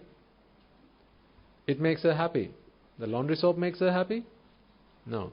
What she had in her mind, that expectation is now fulfilled. So the expectation is nothing other than this mental impression of what she wanted. Remember what avidya is after all. It's the ignorance or the wrong idea, the wrong understanding that the world is pleasurable, joyful and essensful. You could put it to Rupa Vedana Sanya Sankara Vijnana, or in the case of this mother here, you could put it to the bar of soap. The mother thinks it's the bar of sunlight that is pleasurable, joyful and essensful. This is an ignorant idea. It's an idea based on ignorance. This is not true. Because that's not what pleasure is. Pleasure is simply relief from vexation. But she believes that it's the outside world object that's going to make her happy, and therefore she's waiting for her son to come home with this object that is the source of pleasure, which is wrong. See, you see now, what did we say right at the beginning of this conversation? Why does someone suffer? Because they don't know how suffering works. See, the mother doesn't know that the reason she's suffering is because there's something she wants. It's the ignorance of that is causing her to suffer. She believes that it's the bar of soap that is her source of happiness, her source of joy, her source of pleasure. And so when that bar of soap is presented to her, what she asked for is presented to her, now she feels joy, not knowing that happiness is really relief from vexation. She doesn't know this. It's her not knowing this that is leading her to suffering. This is why in our previous sermons I kept stressing and emphasizing the point. Remember, vexation, relief from it is what pleasure is, not the outside world objects, not the sense impressions that come from the outside. They are not the sources of pleasure. Relief from vexation is pleasure. When you don't know this, what happens is you set out a blueprint to get the objects that you believe are sources of pleasure from the outside. And here's what's going on. This is what's happening. See, not knowing this, you're going to go out and start getting it. Start looking for it. That's just completely mad. It's the wrong thing to do. So therefore, this tanha or attachment is really not to the outside world object or the sense impression that came from the outside. It's to this impression, the mental impression or the model. So really this is a vicious cycle. So in the event of pleasurable sensation, if this was right, the model that was always there right from the beginning, that came from the architect's office into the PM's hand, right? If this is what they believed was pleasurable, now the result of this process is pleasure. So here's where the vicious cycle kicks in. Because what you're going to be thinking is, oh yeah, of course I thought that was going to be pleasurable, and voila, I got pleasure. So it must be that what I thought was true. Your ignorance is reinforced. This is reinforcement of ignorance. This is why this is the perfect trap. Your wrong ideas are reinforced. The wrong idea is reinforced. This is why it's a perfect trap. Now what if it was displeasurable sensation? Again, you are not willing to accept that it was not the source, the external object which brought me displeasure. Or rather, what you're going to be thinking is, it's the external object that brought me displeasure, so surely my mental expectation is not the source of displeasure. That's not the unpleasurable thing. That's of course pleasurable. It's just that my son didn't bring what I asked him to do. This is why you start pointing the finger outwards. See, it all links together. You can start piecing the puzzle now. All these bits pieced together. Yes, sir.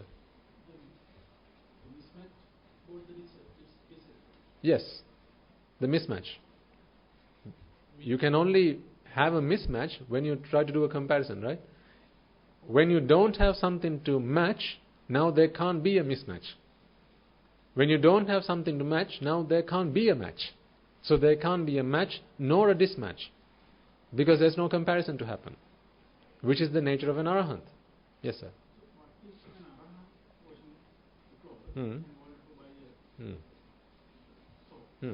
So if an arahant wanted to get a bar of soap, let's say an arahant asks one of his samaneras to say, Bodhiswami, please can you go and bring me a bar of soap? And let's say the arahant also wanting laundry soap. Okay, so the young novice monk goes and fetches a bar of body soap. At this point, the arahant is going to say, no, this is not what I asked for. Please can you go and get a bar of laundry soap? But what we are talking about here is the manufacturing of suffering. At this point, the arahant does not suffer mentally. Yes, because there's no vexation. You see, there's no abhisankara. There's no blueprint. Because why? It didn't start with avidya. Suffering can only be caused, this is an important point, suffering can only be caused when someone believes that an external source can bring me happiness. An arahant is never of the opinion or belief that an external source can bring me happiness. He of course understands that an external soap, a piece of soap or an object is what is going to help me do my laundry. But he's never of the belief that it's going to bring me happiness. That's why we say that Nietzsche is the belief that the world is pleasurable. This is why we say anicca is the belief that the world is void of pleasure and it's vexatious. So an arahant will, of course, in his sane mind, will want a bar of sunlight or laundry soap to do his laundry, but he will not base his mental happiness on that fact. He will not base his mental happiness on that fact. It's just a... Yeah.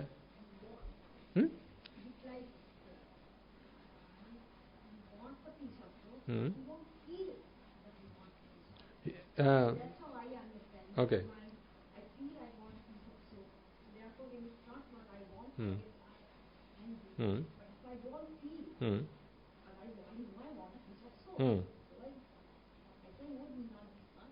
Yeah. So here's the thing, right? What you're trying to ask me is something that you have understood, and this is the problem that I also have.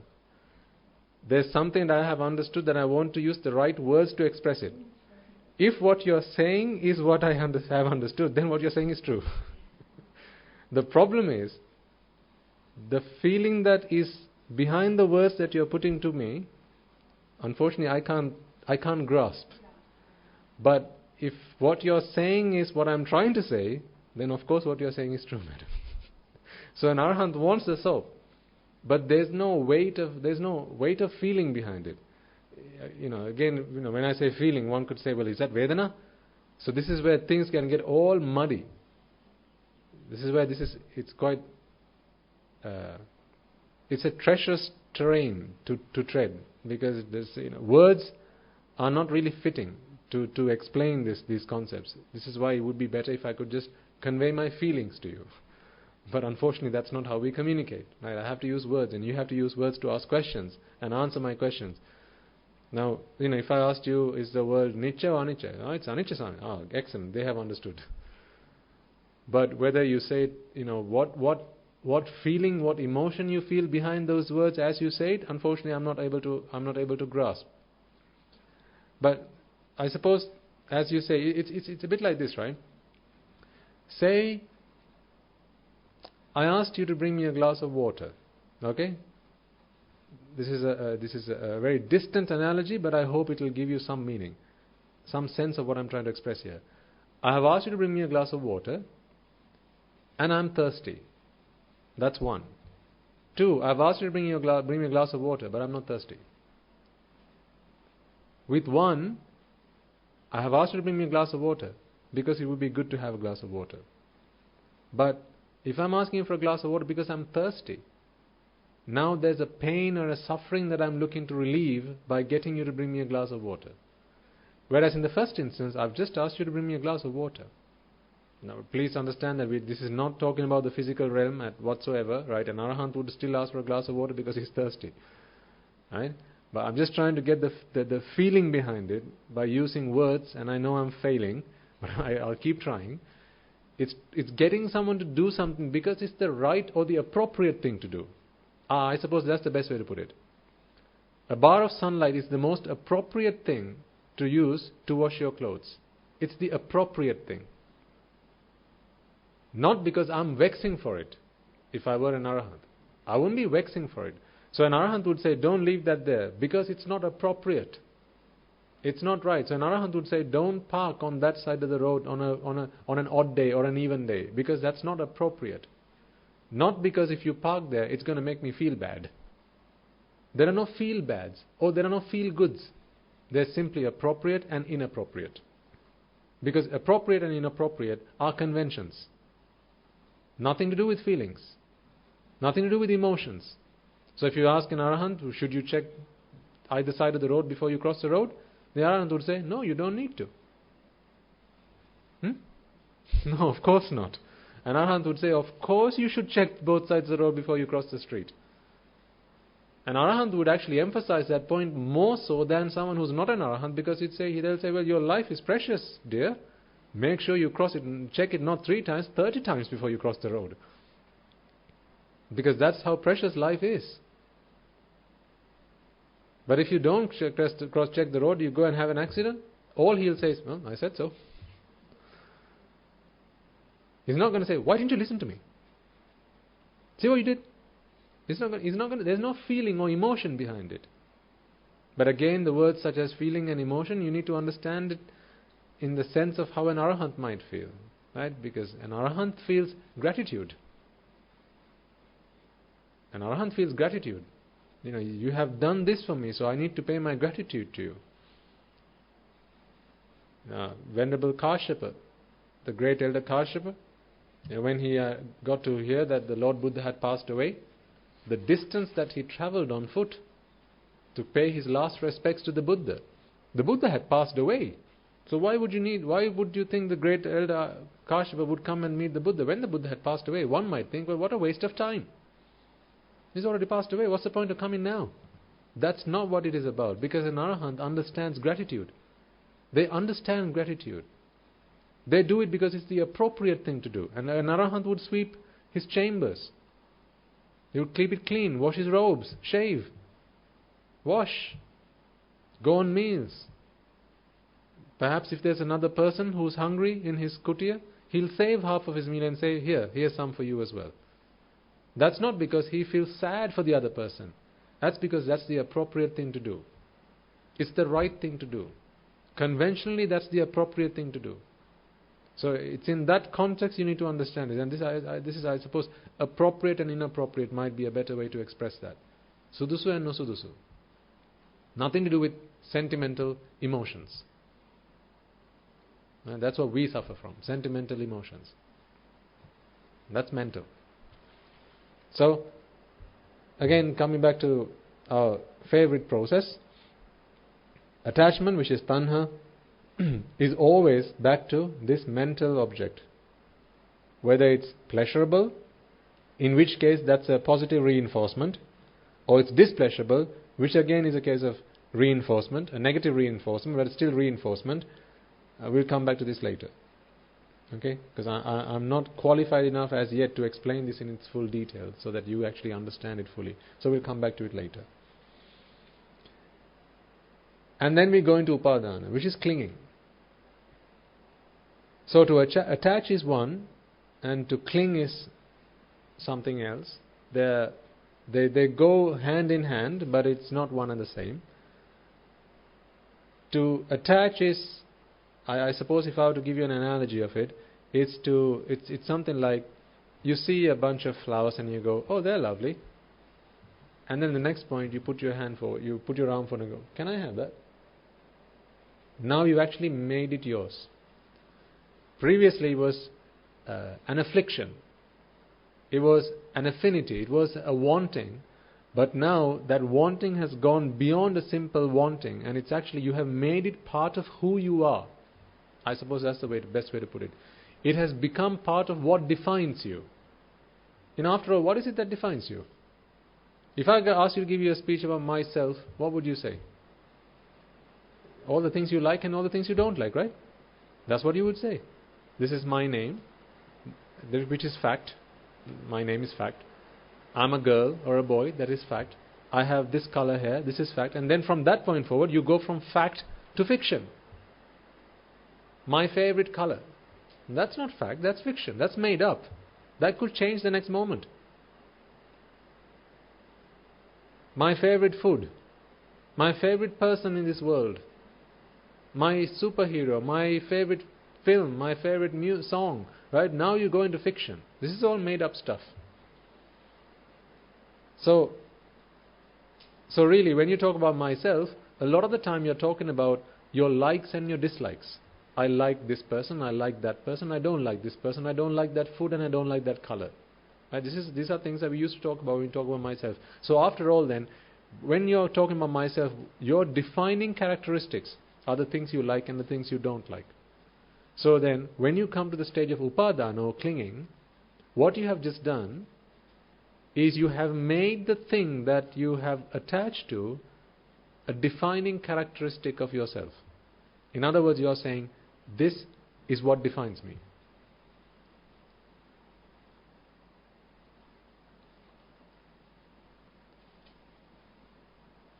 There will be some of you, maybe some of you, who like designer wear. Okay? I like a Tag Heuer watch or an Adidas or Bata, whatever. Right? You have your designer. Is Bata designer? I don't know. So anyway, you have your design. Some people like designer stuff, right? Big label brands. Some people will only buy that kind of thing because that is part of what defines them. It's their personality. In fact, you will even go as far as saying, that lady who dresses in a very showy way, or she's always, big brand lady, right? People, it's part of your branding.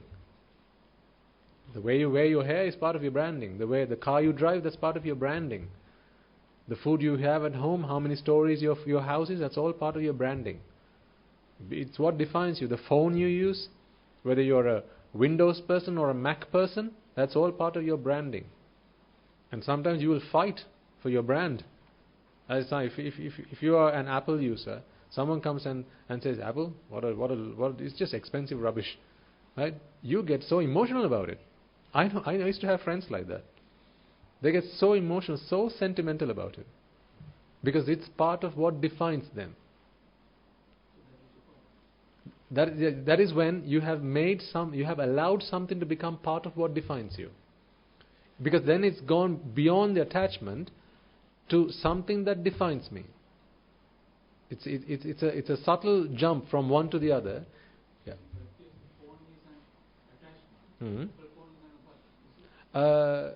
Not necessarily. It's where when you say an iPhone, let's take an iPhone for example. Let's say there's a friend of mine, he doesn't know the first thing about an iPhone, he's never heard of it. I go and start talking to him. I say, there's this thing called an iPhone. It's the best phone you can ever buy. That money can buy, it can do this, it can do that, all these features and benefits. So the more I keep talking to this person, now I'm not saying that this is it pauses at attachment in the Paticcasamuppada process, waiting, right, until it goes to Upadana, right? So this is just an analogy. So the more I keep talking to this person, when I start to say positive things about it, first it becomes an attachment. I say, oh, all right, okay, interesting. Oh, interesting. That's really interesting. Actually, where can I get one?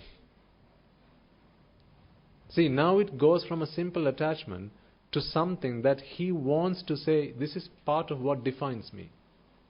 He or she will go as far as that. This is part of what defines me. That's where it jumps from attachment to actually clinging. Because now, you're clinging onto that idea so much so that it's become part of you. Like this arm. It's part of you, right? You're clinging onto it. When a child, you give young child a toy that they really like, they'll cling onto it. You're going to have, no matter how hard you try, sometimes you can't take it away from it.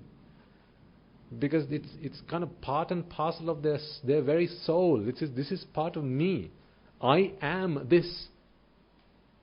Sometimes there may be things you feel so fondly and so dearly and so strongly about. You just feel like this is part of me. Like when people say, I can't dream of a life without you. Ever said that? Don't ask that. I can't dream of a life without you. You are the reason I exist. Right? People say things like that when they read all these rubbish novels. Right? For about a week they keep saying that. And then reality hits. Anyway, so that's where you have made the other person or their object or the event or something actually part of what defines you. This is me. Right? So I'm trying my best to try and get the meaning, but hopefully you're picking onto at least one or two ideas there. As we continue to talk about these things, it'll become more obvious. So that's where it goes from simple attachment to upadana. So in this example, we started off with a mental impression of what we wanted. Where there was positive sensation, there was of course attachment. And then, because remember, what it's trying to do is create this bhava, which is me after all, self. Yes, madam.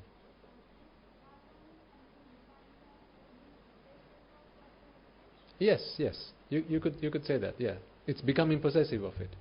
Possessing it so much so that, that's what being possessive is after all, right?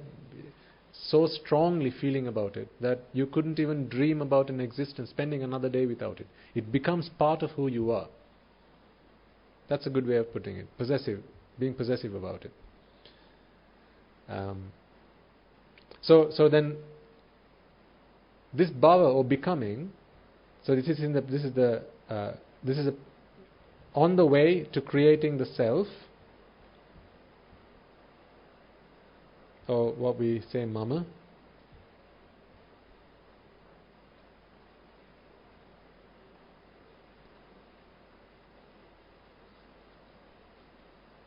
So at this point of upadana, what this process is helping us to do is to create a component of self,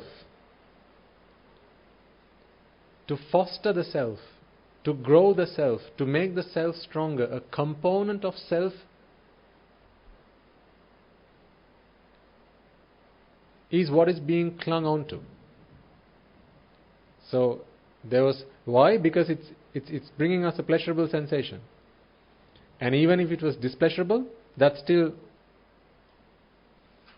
reinforcing the mental impression. So based on this mental impression that was passed down to us right from the top, right? This is where we start off with avidya. So we'll talk through it right, from top to bottom after we've gone through the cycle once. And then at the point of upadana, this very object for which a blueprint was laid out, for which a PM was hired, for which a model was made, for which workers went out to get the raw materials, for which, having received the raw materials, then a comparison took place, and for which sensations have now been generated, for which an attachment was triggered as a result of the good feeling that came out of this. Now that has been defined as a component which is suitable for the creation of self. So it becomes an integral component of self.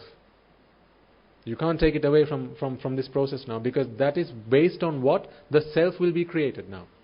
You can think of it as a foundation of the self. See, again, now I know a lot of what I'm saying right now are just words in your ears. And that's not a weakness of yours.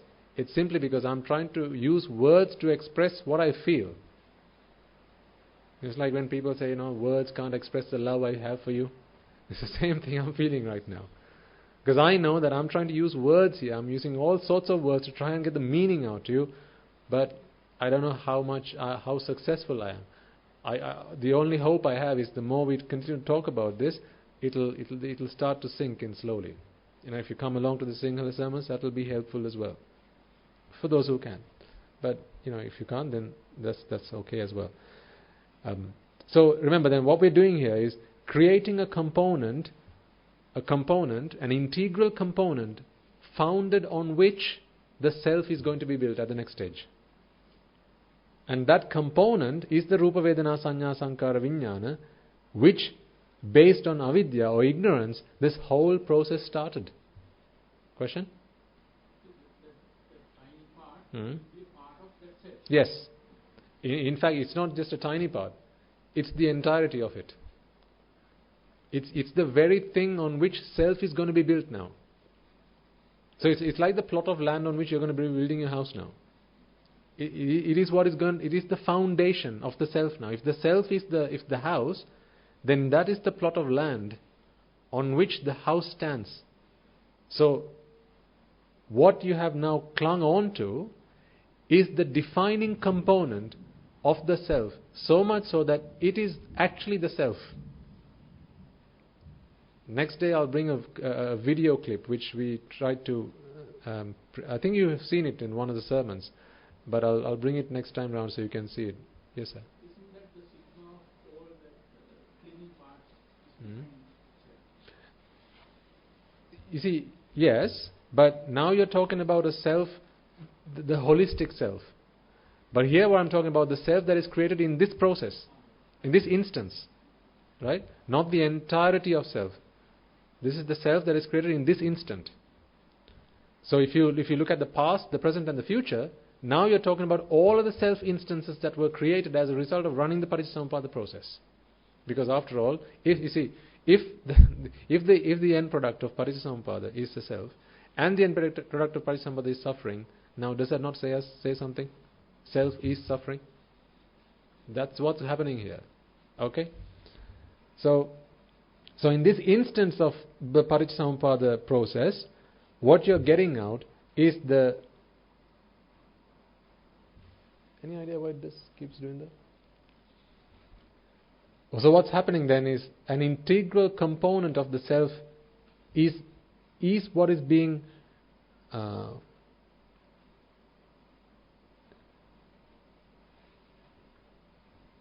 clung on to at this point, because remember it's Rupa Vedana Sanya Sankara Vijnana to which the attachment was directed at. It's also what is being clung on to, and therefore this is based on what the self is now going to be created. Well, in other words, the Rupa Vedana Sanya Sankara Vijnana becomes the self. in this instance. So let's say tree, right? This is what we have here in this example, the tree here.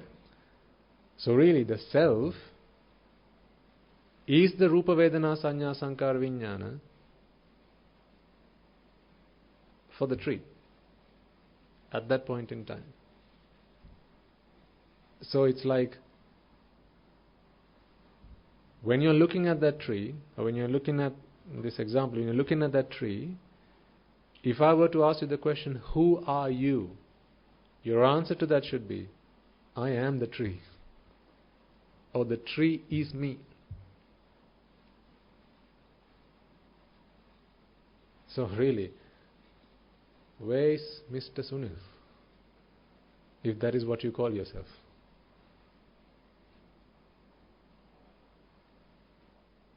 We keep creating instances of self, and each instance of self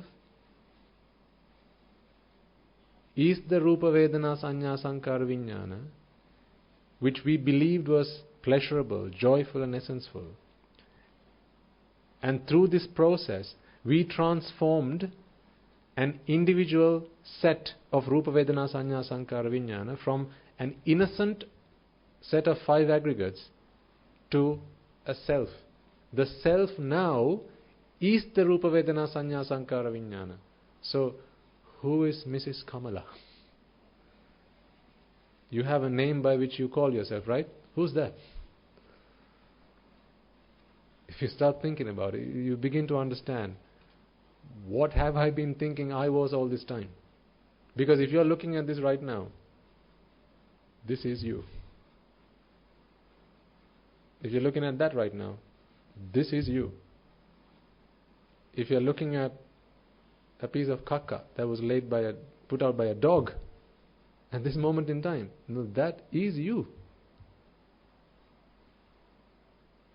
Because we keep creating instances of self every time the Paticcasamuppada process runs.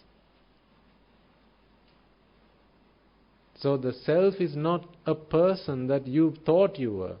People think this is my soul, I exist. This is a point where for some of you, this view of this Sakkaya Ditthhiya, you can attack it when you start to think about it in this sense. Like the impression of a self that I exist. This is my arm, this is my face, my teeth, see my teeth. This is me, this is my house. Okay, what is me again? When you are saying this is my house, the house is you. Because I don't mean the physical house, the cement and the mortar. Right? That's not what I'm talking about. And the bricks.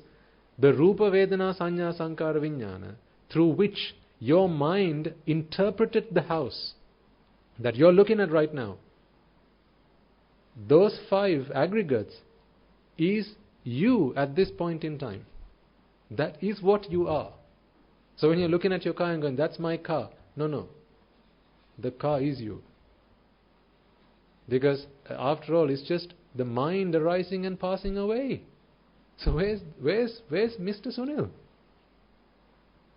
Where's Mrs. Jayavir? How does that connect to the Connect to the? body? So the 5 organs were what brought the sense impressions, right? So the 5 organs brought the sense impressions for the purpose of doing a comparison. Because without the Vedana, there's no drive for this. It's like, here's a good example. Say you wanted to get your 11-year-old to go and do some shopping for you. Right? I don't know of any mother who can encourage or inspire their 10-year-old, their 11-year-old to go and do their shopping for them without bribing them. My mother certainly couldn't. So the bribe would be a toffee or a chocolate or a cool drink or something like that. Right? While you're there, you can get this. So that is what drives me to go to the shop. That's all I'm interested in. But if I want that, then I have to do my mother's shopping. Right? Similarly, this Paticcasamuppada process, for it to become attractive, you need to have Vedana inside it. Because it's the pleasurable Vedana that drives it. That's why the Buddha says, for as long as beings sense pleasure, they will continue to exist in samsara. Continuing to exist in samsara is what you're looking at right now. This is the continuation of existence in samsara. But the driver for it is that pleasurable sensation. For as long as that can be sensed, now don't ask me who senses it. Because after all, where's the who? It's an abstract concept. I don't know how successful I am in actually trying to convey this to you, but it's making sense to me right now. I'm seeing it in a way I didn't see it until I started talking about this to you. So I don't know how successful I am in actually trying to convey it in words. I know I'm failing, but I'll keep trying. So you can't ask me then, who's feeling good about it? Where's the who? Where is the self? It's a good feeling. Don't ask me who's feeling it. Because there's no answer to that question. Because if you ask me who's feeling good, well, it's the Rupa Vedana Sanya Sankara Vijnana is the who right now. So it's not a name. You can't give it a name. So who are you right now? You've given yourself a name. That's just a convention. You think your name is Sunil? You think your name is Nima? You think your name is Samantha? That's just a convention. That's just a convention to this aggregate. So that we can address people. But after all, it's just a body, yes, and then a mind which arises and passes away. With every mind that arises, with every thought that arises, a thought object comes and settles into it, which is the aramana. That thought object is after all Rupa, Vedana, Sanya, Sankara, Vijnana, and nothing else. On top of that, if we are only foolish enough, what we can do is tag along the suffering manufacturing process. We've got to be foolish to do that. So, an arahant is nothing other than, well, of course, there's the external body, and then a mind which arises and passes away, which through vipaka. And in that mind, Rupa, Vedana, Sanya, Sankara, Vijnana come and take seat as mental objects. But what an arahant doesn't do, because he's not foolish, he's full of wisdom, is does not execute the suffering manufacturing process. And therefore, the self or the product of the suffering manufacturing process is not produced. So mental suffering does not come as a vipaka. Mental suffering can only come as a result of a karma. So then what is good feeling? Oh, who's feeling good? You can't answer that question. It's just a process. It's like asking, who's raining? Huh? Who's raining? Who's raining? Yes, who's raining? No, it's raining. Okay, who's raining? Can you answer that question? No, it's just a process. Can you think of you as a process? That's what I'm asking you to do right now. Think of your existence as a process. It's not a being, it's simply a process. There was a beginning at some point in samsara. There will be an end, hopefully, at some point in samsara for all of us. It's a process. And there are multiple instances of that, not consecutively, or not consecutively, so one after the other. Sir?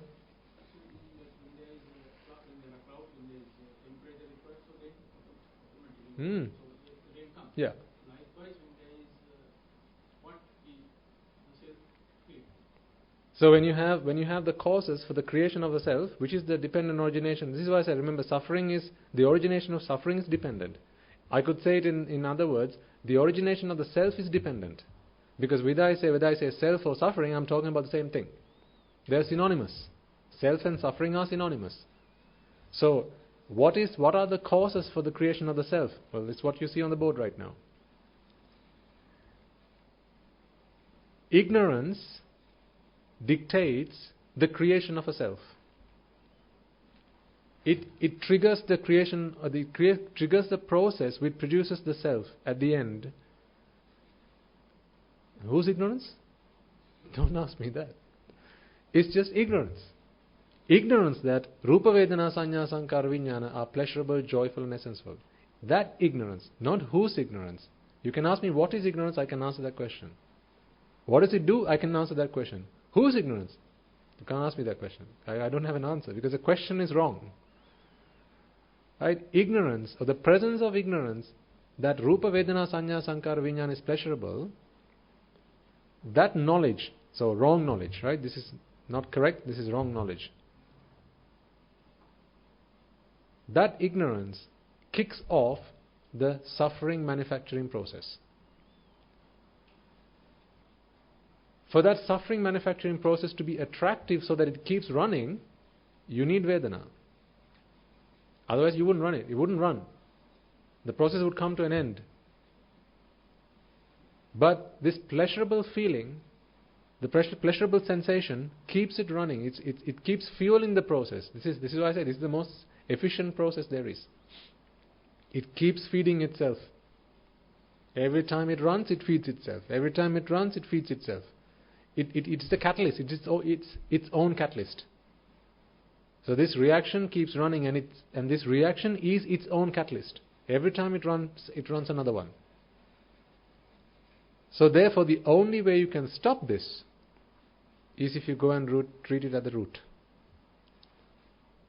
Because if it's running a single instance of it now, say it's running the 3,645,321st instance. The plus one instance, as in the immediately next instance, can only run even when there's a catalyst of pleasure. When that catalyst feeds or triggers this reaction to run again, it can only do so if there's still ignorance about that good feeling. Because if this pleasure is clearly understood, correctly understood, what pleasure is, if that is clearly understood through wisdom, and then ignorance is taken out of the equation, now when pleasure is felt, you know for a fact, now hang on, yes, pleasure was felt, but that's not because it came from the outside. That was simply relief from vexation. Now where's the attractiveness of this process? Why would you want to run it again? No, I see. I can't say why would you want to run it again. Then you'd ask me, where's the you? Why would it run again? Because the process wouldn't run if there was only suffering. Pleasure keeps fueling the process. But ignorance of where that pleasure came from, what is the source of that pleasure, ignorance of that keeps running the process time and time and time and time again. Now if you don't get if you only got 10% of what we talked about, it's okay. Don't worry. The more we talk about, you see, like I said, it's only as I'm talking to you about this that I'm beginning to see this in a new light. I didn't see it this way before I started talking to you about it. So I didn't know what I know now half an hour ago. So it's okay if you didn't get everything I just talked about. We'll talk about it again and again and again until the penny drops. Well, let's go through the process again one more time. What time did you want to stop? 5:30. Okay.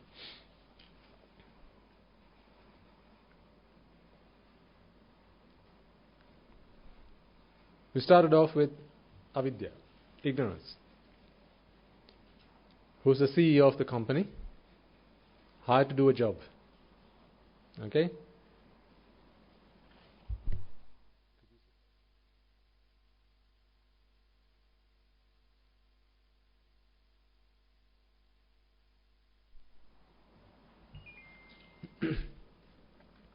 So CEO of the company hired to do a job. The CEO has a vision. And this vision is wrong vision, not right vision. That's why it's called Mithya Ditti. Ditti is vision. He has a vision. This vision is flawed. The vision is that Rupa Vedana Sanya Sankara Vijnana, the five aggregates, are pleasurable. They're joyful and they're sensual. Ashvada Sapasar. In other words, pleasure can be obtained from Rupa. Pleasure can be obtained from Vedana. They are vehicles of pleasure. Think of it that way. So if Rupa ever came and knocked on your door, what what does the CEO think they're going to have with them? Pleasure. This is what the CEO thinks. If ever they came and knocked on my door, I'd have pleasure. So this is ignorance. Because of that ignorance, a blueprint is being put together to experience the pleasure. Okay? So I'm adding a little bit more here so that it will make a little bit more sense. Think of it this way. If you like to eat chocolate, what's the point of having chocolate in your cupboard if you don't eat it? You like chocolate. Chocolate is in your cupboard. Is that enough? I can come and fill your cupboards up with chocolate. Is that enough? Now what do you want to do? Eat it. In other words, you want to experience it. Right? Because joy and pleasure are things to experience. This is what a fool thinks. A wise man realizes that joy and pleasure are things to understand, not experience. Because once you understood it, you wouldn't want to experience it. Because it's a trap. Joy and pleasure are traps that is to be realized, not experienced. But the fool wants to experience this. Because they don't understand the true nature of pleasure, that's why. They don't understand the source of pleasure. Where does pleasure come from? No idea. The fact that it's simply relief from vexation, no idea about that. They think that pleasure and joy are like things you can get off a supermarket shelf. So next time you go to the supermarket, can you just bring some pleasure and joy as well? This is the kind of attitude, impression that people have. Ignorance dictates. But once you understand that this is simply relief from vexation, now pleasure doesn't sound as appealing, does it? I mean, you know that now. Before you began to listen to the Dhamma, when you sensed pleasure, you wanted more of it. Now you are listening to the Dhamma. When you sense pleasure, you fear it. What's changed? Your understanding of it. Those days you simply experienced it. Now you have begun to realize it. One was through feeling. This is through wisdom. Right? So, ignorance, which is the wrong vision, the wrong view, that Rupa Vedana Sanya Sankara Vijnana possess pleasure and joy, that they are vehicles of pleasure and joy. A blueprint is being put together to experience that pleasure. It's like chocolate is in the fridge. Now let's come up with a scheming plan. If you like chocolate and there's chocolate in the fridge, chocolate in the cupboard, the next thing you're going to do is come up with a plan. Right? When the son's mother's not at home, when dad's not at home, or when they're sleeping, right? There's a plan. So this is where a plan is being put together. Because you think chocolate or pleasure is in the chocolate, right? So anyway, so a blueprint is being put together. Now you have a blueprint, now you need someone to execute this blueprint. There's a plan, and the plan needs an executor to execute it. This is where a project manager is required, because we have a project now. We have a project. What's the project? Let's experience pleasure. Not realizing that this is going to be producing suffering. It's like jumping into a hole thinking that at the end of the hole is a playground. Actually, it's a snake pit. But they don't see it because it's too far, it's too dark, you can't see it, so you jump into it. But you're only going to end up suffering. But this is the ignorance of that. This is the problem. So, now you have a blueprint, you have hired a project manager, which is the Vijnana, and now the project manager started working. So the project manager goes into the architect's office and says, can I have a list of what it is you have hired me to do? What do you want me to do? What is my job? What is my brief? So they now they want this. So the brief is given, which is your Nama Rupa. This is the Nama, this is the Rupa. This is what I want. In other words, Rupa Vedana Sanya Sankara Vijnana. So Rupa is the Rupa, Vedana Sanya Sankara Vijnana. This is the Nama. This is what I want. So it's kind of like a request, a shopping list. Okay, this is a shopping list. So once the PM now has a shopping list, it sends out its shoppers. or the workers. Here's what we need. Go and fetch them. Now all of this is happening in the mind, remember? It's at this point where we go from Nama Rupa to Salayatana. The 5 sense organs that you have in your body, the actual physical organs, right? These things you can touch with your hands. These things are now being used as slaves. Right? The eye was minding its own business. The ears were minding their own business. The nose, the tongue, and the rest of the body was minding their own business until an order came through the pipeline. Now this order has to be fulfilled. So now, what the mind instructs the brain and the rest of the body to do is, come on, get working, because I need something. Remember, vexation has already begun. This is why I need something. How else can you come up with that sentence? I need something, I want something. In the sentence itself is the advertisement that there's a vexation. So at this point, the faculties are now activated. So I say at this point, you know where I'm pointing at now, right? So at this point, Salayatana. So the faculties have now been activated. This is where the physical organs convey the sense impressions on the mind, and at that point where, well, actually, don't take this too much. I'm just pointing out because it might come as a question, because if you're listening to other sermons, then someone might say this out loud and then you might think, hang on, Swami also didn't say that. So the eye is not the eye faculty. The eye institute. They're not the same thing. They have different purposes. So the eye is the physical organ. The eye institute, the chak ayatana, is a separate element, which is, in other words, the way the mind uses the eye. It's kind of like a sub-process of the bigger process. How the mind uses the eye to get its job done. There's a sub-process. And that sub-process is the Chakkayatana. The eye institute, the nose institute, the tongue, the body institute, and so on. Don't go into too much detail about that. You don't need to worry about it. But I just mention, just in case someone brings that point up, and you might then start wondering, why didn't Swami Nonse mention it? So where that sense impression is now delivered on the mind, that's where we have sampassa. And again, we use this qualifier sam or sang because there's ignorance and attachment written all over this. Right? This is a whole vexation and vexation relieving process that's going on now. So it's not just passa, it's sampassa. In the case of an arahant, it would simply be passa, which is where the faculty would simply come and lay its impression on the mind. But now where you have an institute, the eye institute or the sense institutes coming and laying their impression on the mind, this is a sampassa.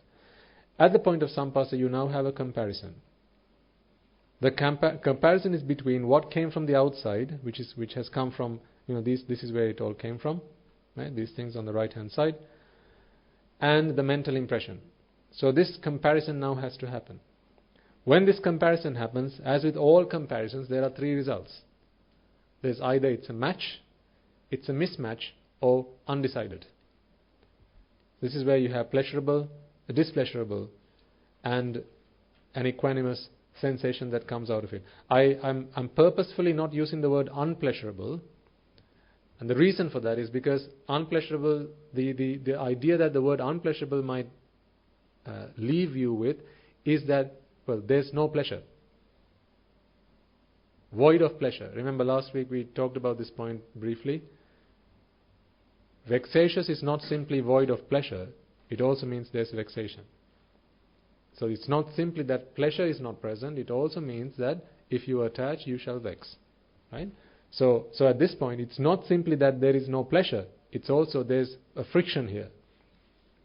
Because in this comparison, something that you don't like is happening. So it's not simply a case of, I don't like it, it's okay. It's not that. I don't like it, so change it. So it's not just, I don't like it, it's okay. It's a case of, I don't like it, change it. And then we moved into attachment. And attachment is always not to the outside world object. It's always to the mental object that we have been working on right from the start. And then we moved from attachment or tanha to upadana, which is the clinging, which is where the very rupa vedana sanya sankara vijnana, which we have been attaching to. So again, after all, what is it that we are attaching to? What are we attaching to? Rupa vedana sanya sankara vijnana. What did we compare? What did we compare? Again, rupa vedana sanya sankara vijnana. The rupa vedana sanya sankara vijnana which defined the mental impression, and the rupa vedana sanya sankara vijnana that came from the outside. This is where the comparison happened. So then you have the upadana, which is where it becomes a defining element of the self. And then based on that, the becoming or the creation of the self stage of the process kicks off, which is bhava. So you'll have heard, the word bhava we use often when we speak in Sinhala. Say, karunavanta bhava, nihanda bhava, right? What other bhava do you know? No, it's also bhava, right? Ikmam bhava. These are all, again, when we use these words, what we are doing is actually defining a characteristic. We are defining a quality. We're defining a quality, right? We are expressing this word to use to display a quality. So again, do you see then that the self is also simply a quality? See, karunavanta bhava, that's a quality. So the self, after all, is a quality. The quality of rupa vedana sanya sankara vijnana. It's impossible to actually say that the self is a material object as such. After all, they're simply qualities. Whatever the quality of rupa vedana sanya sankara vijnana is at that point in time, that is what the self is. The self is the rupa vedana sanya sankara vijnana that has just been clung on to. We'll discuss it again and in future, and it'll start to make more sense. But I'll then summarize this once I've gone through this to the end. I'll summarize it, and I'll actually ask you to focus on the most important points, because I want you to walk away today with something to contemplate on. I think it's next week the meditation program. Next week, the last Sunday. Well, if it is, then we can use this as a meditation object. Right. So it's gone into becoming the self, and then jati. This is where the self has been born. The mama has been born. The previous stage was the making of it. It's like sticking once you've got all the ingredients, you put the cake. You call it a cake after it's come out of the oven. It's a cake in the making while it's in the oven. Right? You wouldn't stick it in the oven and the next moment take it out and say, would you like to have a piece of cake? Because it's not cake yet. So what's happening inside the oven? It's becoming cake. But you have all the ingredients. Now it just well, of course it needs temperature, it needs some heat, so the last ingredients are being added to it. You have the flour, you have the sugar, you have the water, right? All of those ingredients are there. Now heat is required and time. Heat and time are being added to that, added to those components, which is what transforms the raw ingredients to an edible cake. So this is the stage of becoming. So at this point, you have the Vedana and you have the Rupa Vedana Sanya Sankara Vijnana. So again, remember that this Vedana is not the same as this Vedana. That's also an important distinction to be made. This Vedana in Rupa Vedana Sanya Sankara Vijnana is not the same as this Vedana. This Vedana is sensation. This Vedana is feeling. Actually, you could... I think we use the word notification. Like I think I mentioned once, when your phone goes beep beep, so you know that something's going on. A notification has just been received. Sorry, can you?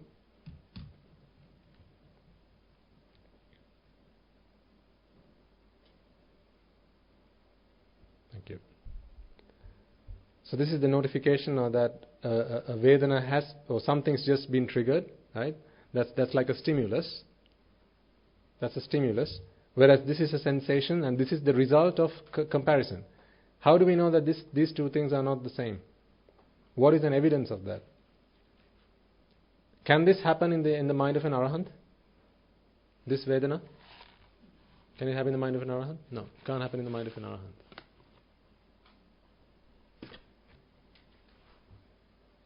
The pleasurable, displeasurable, equanimous, there is upeksha, tara upeksha, but that's not the result of a comparison. Okay, that's not the result of a comparison. So that good, pleasurable, displeasurable, and that form of equanimous, that cannot happen in the mind of an Arahant.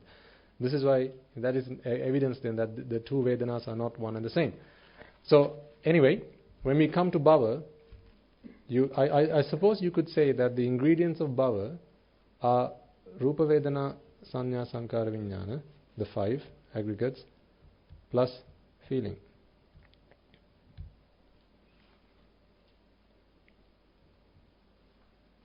Now you have the ingredients you need to create the self. Because remember, after all, what was avidya? Ignorance. Ignorance that Rupa Vedana, Sanya, Sankara, Vijnana are pleasurable. And like the chocolate that was in your cupboard, you weren't okay with just being in the cupboard. You wanted to experience it.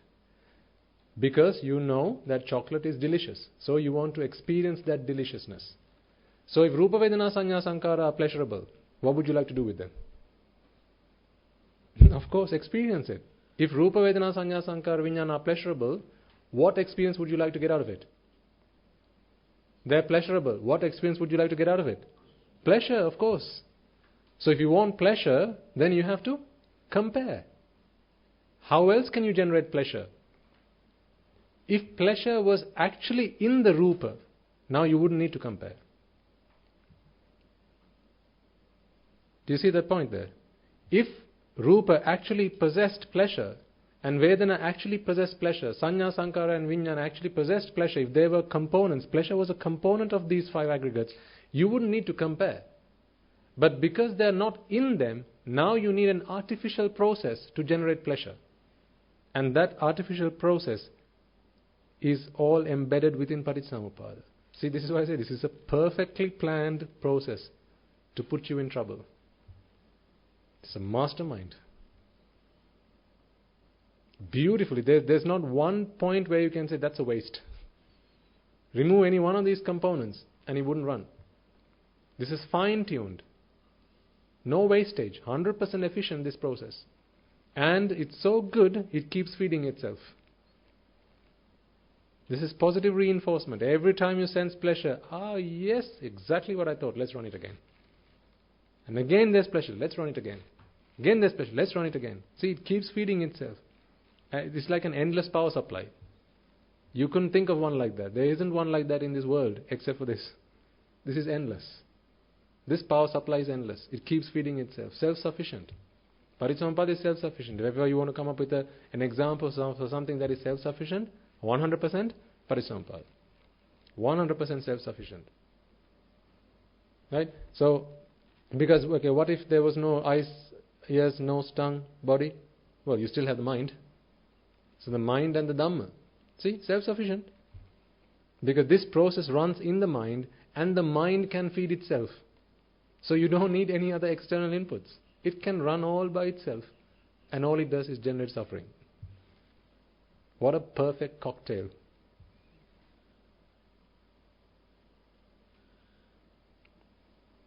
What a perfect cocktail. This is avidya in itself. This is avidya by itself. You don't need to go to avidya for this. Not a single chitta vidya runs without suffering. See, this is avidya.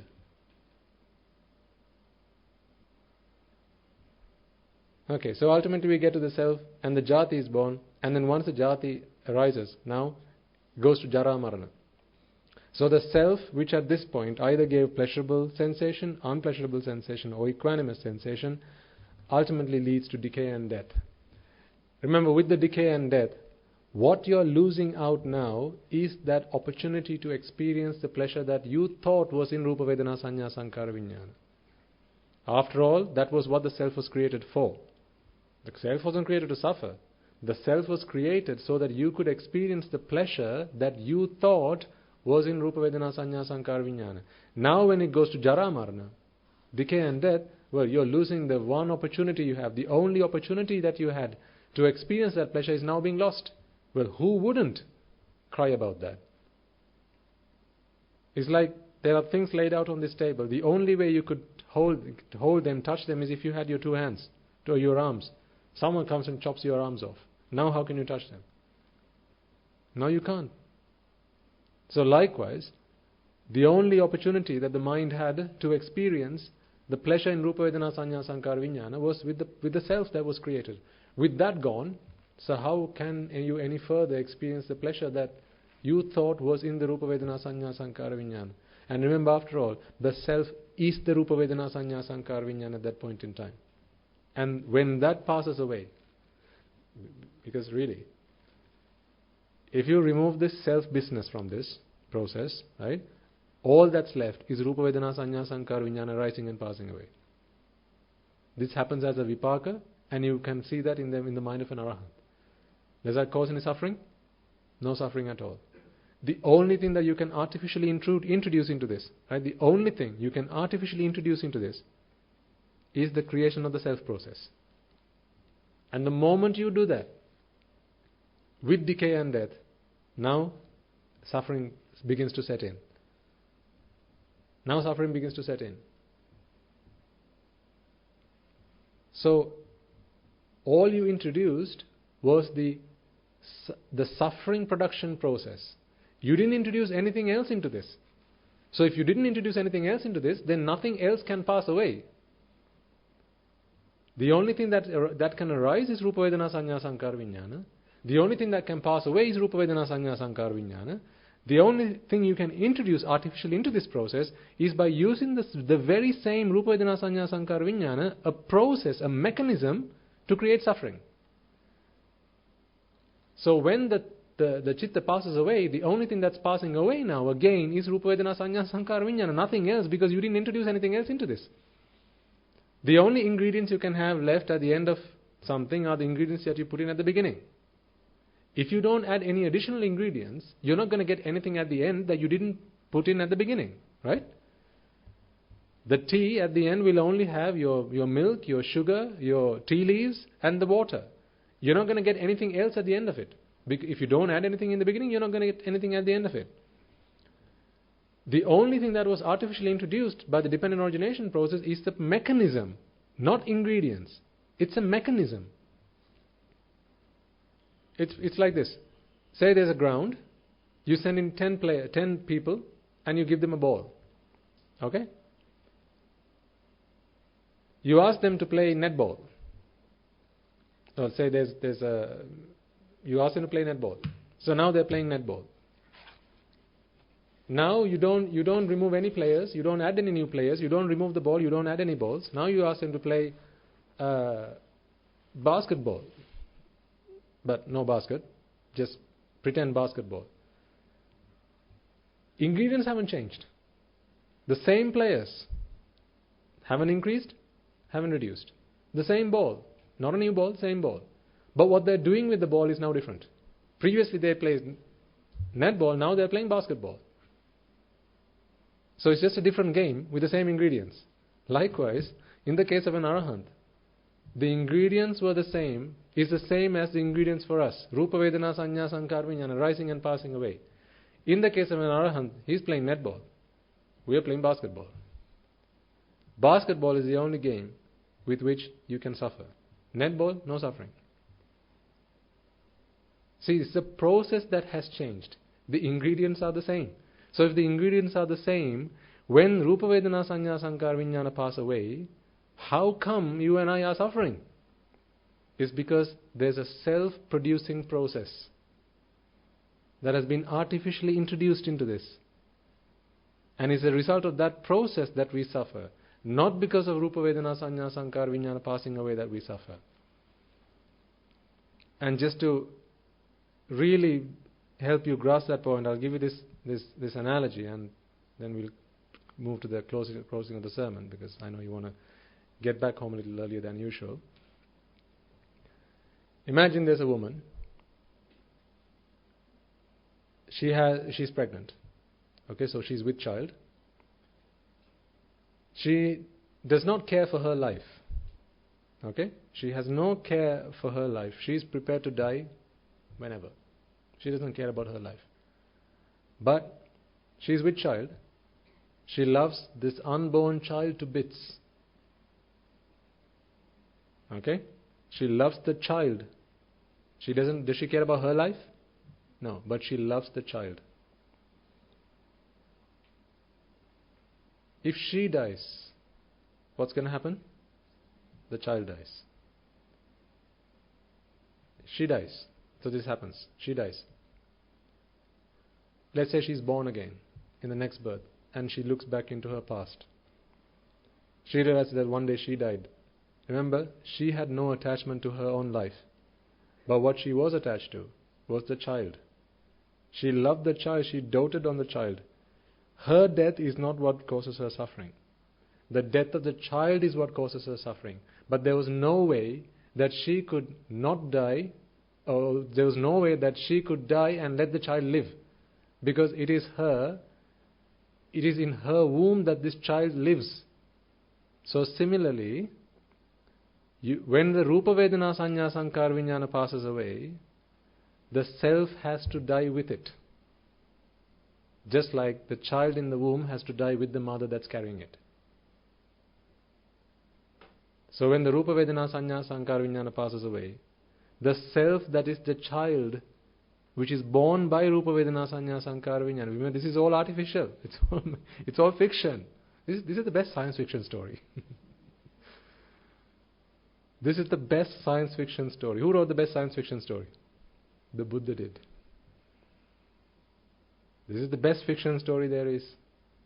It's a perfect story. You can't make this stuff up. Actually, no, it is made up. You can keep jumping from one paradigm to another paradigm with this when you talk about the Buddha Dhamma. In one context, you can't make this stuff up. In another context, actually it is made up. It's made up, that's why you can stop making it. Right? So this is fiction, but it's also real. Depends on which paradigm you're in. You can just like jumping from one universe to the other. So when the mother dies, remember, it's not the death of the mother that the mother was concerned of. It's not her death that she worried about. But when she dies, she knows that her child is going to die with her. So likewise, when the Rupa Vedana Sanya Sankara Vijnana passes away, it's not their death. It's not their passing away that causes suffering. But the very presence of Rupa Vedana Sanya Sankara Vijnana is what keeps the self alive. Because the self is what? The very Rupa Vedana Sanya Sankara Vijnana. So when that Rupa Vedana Sanya Sankara Vijnana passes away, the self dies with it. That is what causes suffering. Stop producing the self. If this mother didn't get pregnant, if she wasn't with child, would she have any problem with dying? No. She wouldn't have any problem with dying. This is like an Arahant. In the Arahant, Rupa Vedana Sanya Sankara Vijnana arises and passes away, arises and passes away, but no self. Because there's no self, there's no suffering. You see, so we are not about trying to stop the arising of the five aggregates or the stopping of it from passing away. That's not what we are about. Because that is not the cause of suffering. Arising and passing away is not the cause of suffering. Just like anitya is not the cause of suffering. The presence of something or the absence of something is not the cause of suffering. Attachment is the cause of suffering. And with attachment, the self is created. Because it's attachment to ashwada or pleasure. Why did this process start in the first place? The wanting of pleasure. Ignorant that pleasure was inherent in Rupa. Let's go and experience it. Like if there's chocolate in the cupboard, the first thing you would want to do as soon as you get back home is go and open the cupboards and have your chocolates. So if you are someone who likes your chocolates, then you wouldn't want to wait to go and take it and have a bite. Similarly, if you are of the belief that Rupa Vedana Sanya Sankara Vijnana inherently have pleasure, then there's only one thing you want to do right now. You don't want to wait even until I complete this sentence. What you want to do right now is go and experience that pleasure. So because you love this pleasure so much, you can't give up this process. Because you don't see where that pleasure came from. And that is what ignorance is. Treat that ignorance. See the true source of this pleasure. Realize that pleasure is nothing other than relief from vexation. See how vexation has been created. How this expectation has been created. Again, by the thought that they are pleasurable. See how it beautifully feeds itself? It's the perfect system. The perfect system. You would give this the Nobel Prize. I would. But only there's one flaw in it. And that flaw was found by the perfect one. And that flaw is, if you only can help someone, now don't say who someone. You can't say someone. If only it can be shown. To whom? If only it can be shown that pleasure is not inherent in Rupa Vedana Sanya Sankara Vijnana. They are void of pleasure. And on top of that, if it can be shown that in the misbelief that pleasure is in them, you still go and attach yourself, then there is vexation. When that can be shown, then from that point forward, the quest for pleasure in Rupa Vedana Sanya Sankara will stop. Because it has been realized. Who has realized? No. It has been realized that they are not pleasurable, but they are vexatious. It has been realized that they are not joyful, but that they are sufferable. It has been realized then that this whole exercise or going after them for the purpose of pleasure is meaningless. Up until this point, it was believed that it was meaningful. Sara, and now asara. Meaningful, meaningless. Essenseful, essenceless, useless. So at that point, Subha, which was the conclusion that had been come to, which is the creation of the self, is good. Why? Well, if there's pleasure, then of course let's go create the self. But now, where's the self? Where's the pleasure? Where's the pleasure? Well, if there's no pleasure, then what's the point of creating a self? In fact, how can you create a self? When the very ingredients you needed to create the self, that was pleasure, is no longer existent. Because pleasure was only produced as a result of the comparison. Now, if you don't have something to compare to, how can pleasure come out of that process? So if there's nothing to compare to, because there's nothing worth comparing against, then how can pleasure come out of it? And if there's no pleasure to be had, then why create the self after all? Or how can you even create the self? You know what? An Arahant couldn't create the self even if he wanted to. He couldn't create it. Even if you wanted to go back and see what was it like when I was not an Arahant, he couldn't do that.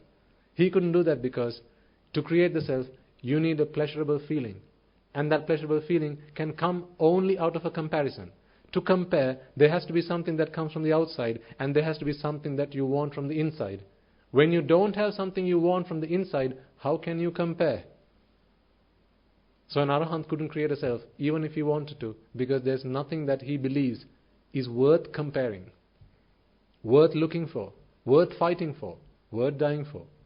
Because the only thing that he was worth dying for, he has already achieved, and that is Nibbana. Because that is the only thing that is pleasurable, joyful and essential. Because it's not dependent. That's why. Anything that is dependent, the result of that can change for as long as the dependencies are there. But Nibbana is the only thing that is an asankata, which is not dependent. You can't talk about the dependent origination of Nibbana. That doesn't make sense. When all the dependencies have ceased to exist, that's what Nibbana is. Not that's when Nibbana will arise. That's what Nibbana is.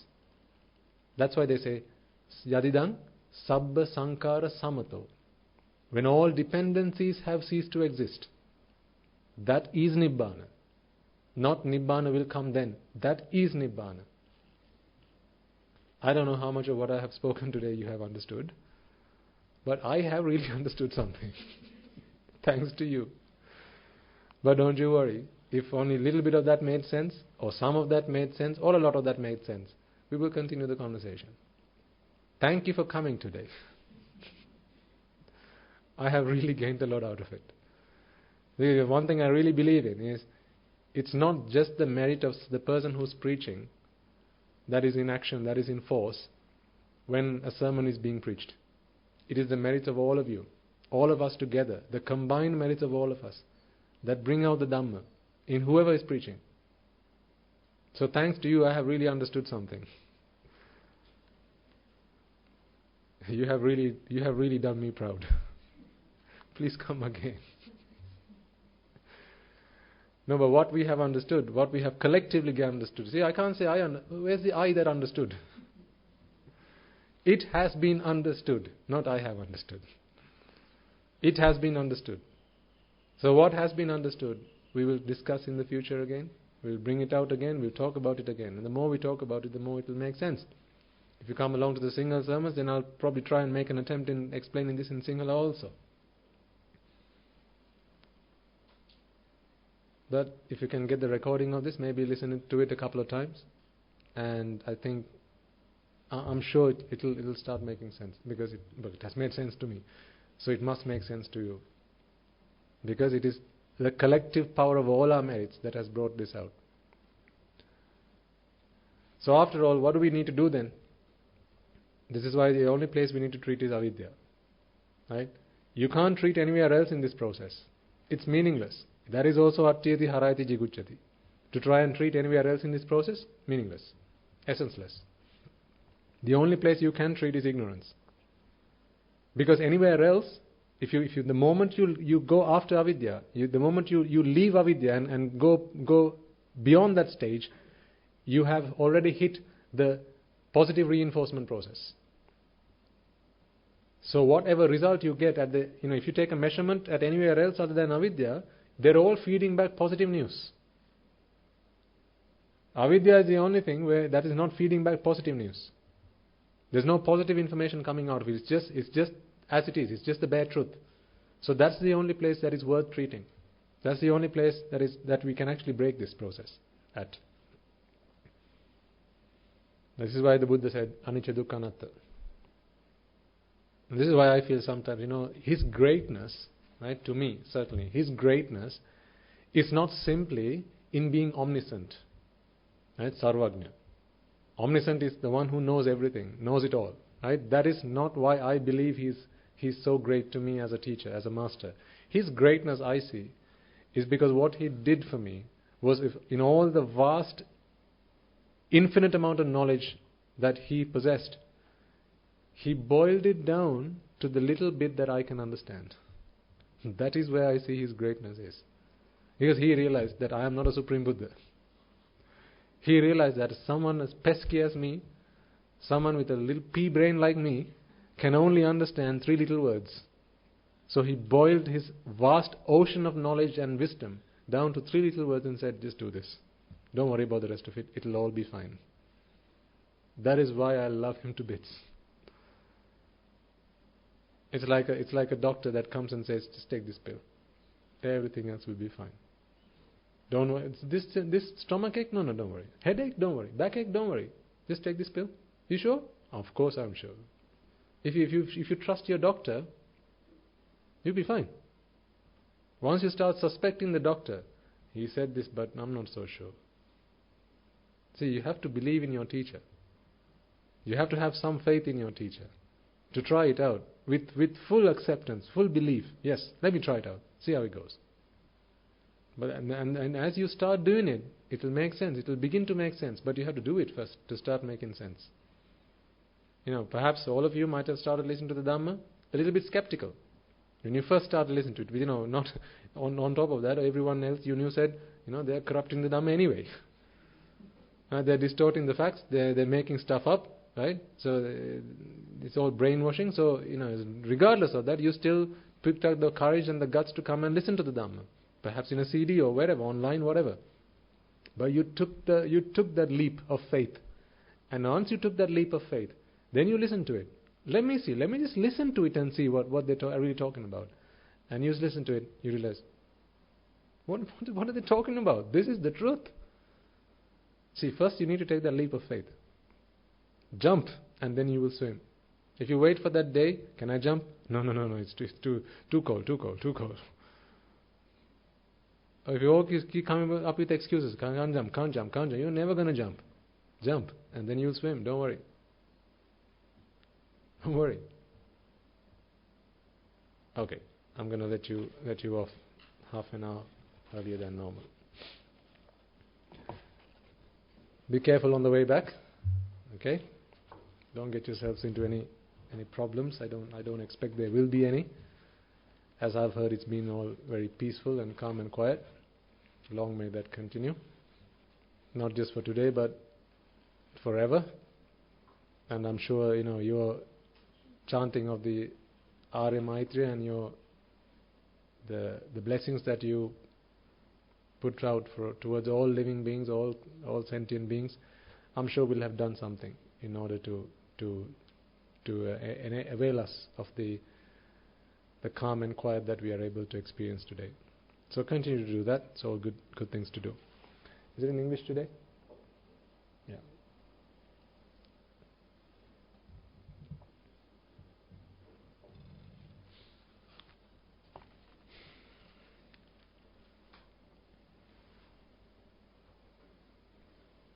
May I and all beings in all worlds be freed from the fire of birth, freed from the fire of decay, freed from the fire of illness, freed from the fire of death, freed from the fire of sorrow, freed from the fire of lamentation, healed with the ultimate bliss of Nibbana, healed with the ultimate bliss of Nibbana, healed with the ultimate bliss of Nibbana.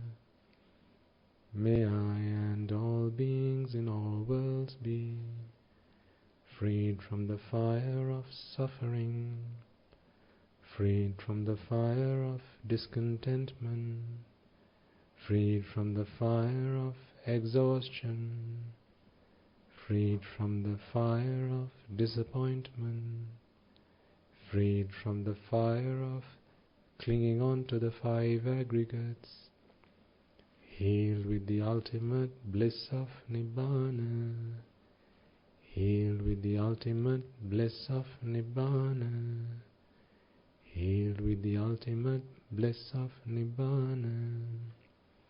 May I and all beings in all worlds be freed from the suffering of samsara, freed from the disease of samsara,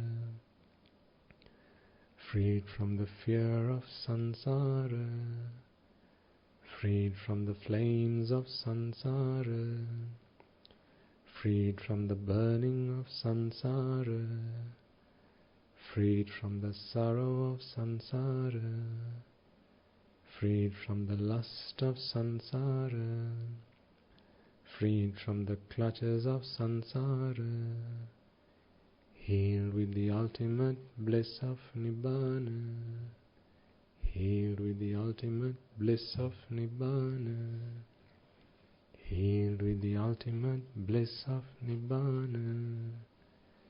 The karma worlds are in despair. May I and all beings be freed from the karma worlds. The rupa worlds are in despair. May I and all beings be freed from the rupa worlds. The arupa worlds are in despair. May I and all beings be freed from the arupa worlds. All worlds are in despair. May I and all beings be freed from all the worlds. Nibbana is the only salvation. May I and all beings attain Nibbana. Nibbana is the only salvation. May I and all beings attain Nibbana. Nibbana is the only salvation. May I and all beings attain Nibbana. Letting go is the only salvation. May I and all beings let go. Detachment is the only salvation. May I and all beings be detached. Being freed is the only salvation. May I and all beings be freed. Nibbana is the only salvation. May I and all beings attain Nibbana. Nibbana is the only salvation. May I and all beings attain Nibbana. Nibbana is the only salvation. May I and all beings attain Nibbana. May I and all beings in all worlds be freed from the bondage of lust, freed from the bondage of aversion, freed from the bondage of delusion, freed from the bondage of Mara, healed with the eternal bliss of Nibbana, healed with the eternal bliss of Nibbana, healed with the eternal bliss of Nibbana, healed with the eternal bliss of Nibbana, healed with the eternal bliss of Nibbana, healed with the eternal bliss of Nibbana.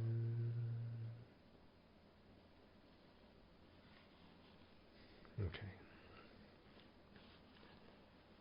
Let us all transfer the merits that we have all acquired today, and we will bring the sermon to a close.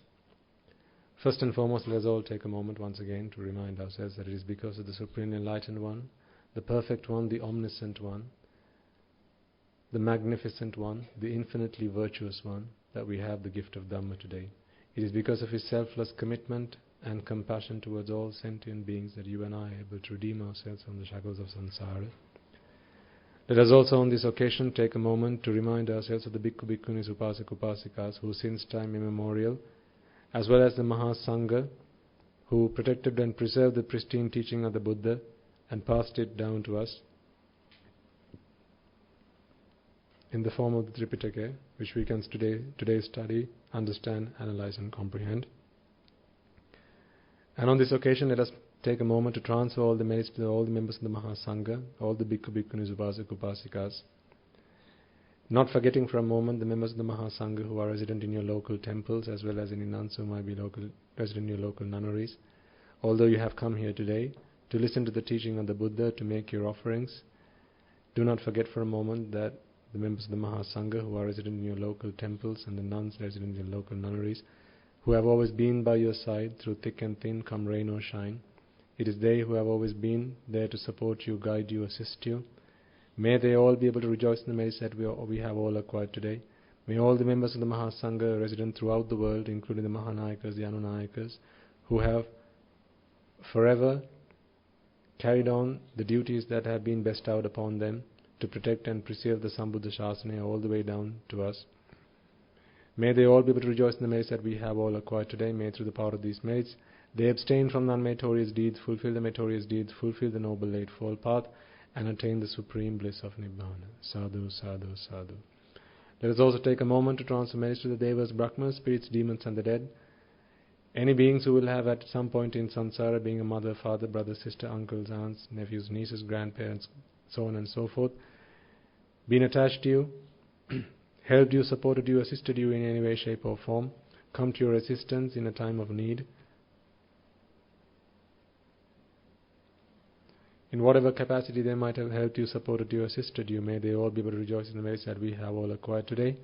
May all the Devas who might have come here from the 10,000 world systems, all the Brahmas who might have joined us from 10,000 world systems, may they all be able to rejoice in the merits that we have all acquired today. May through the power of these merits, if any of them have been born in the woeful planes, may they redeem themselves and be born in the blissful planes.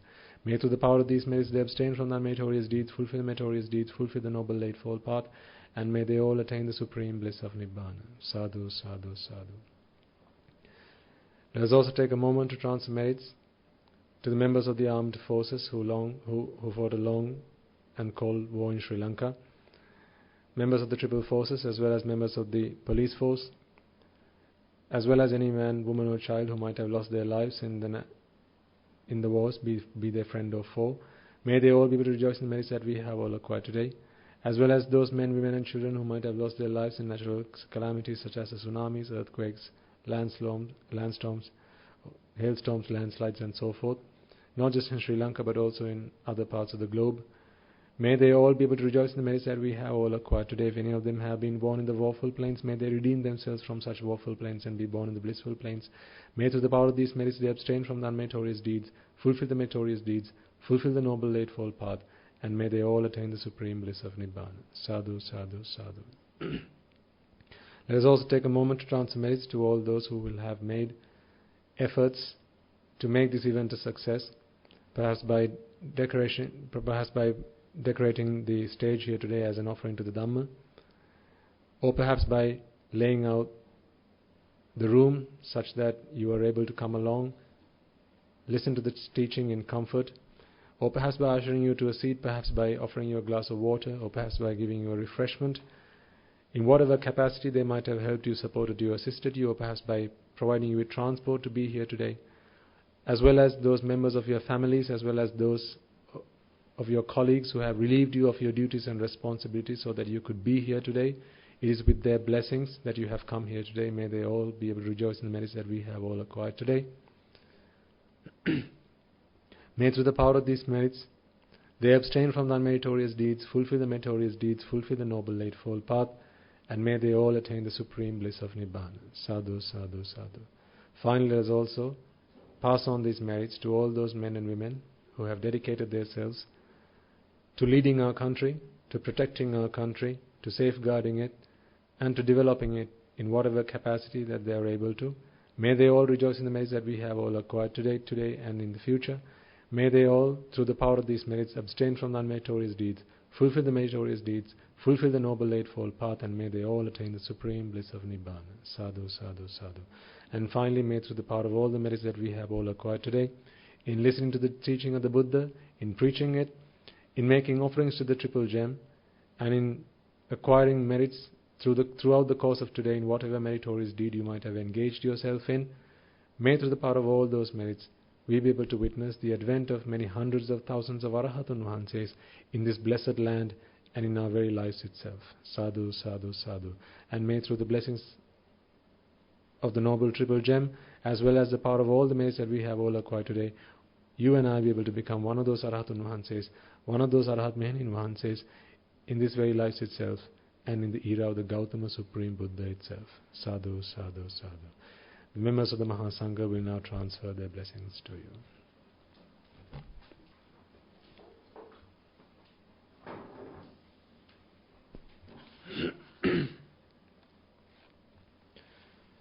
Raga ginnen midetva, desha ginnen midetva, moha ginnen midetva, Nibbana parama sukhayen sukhita taravetva.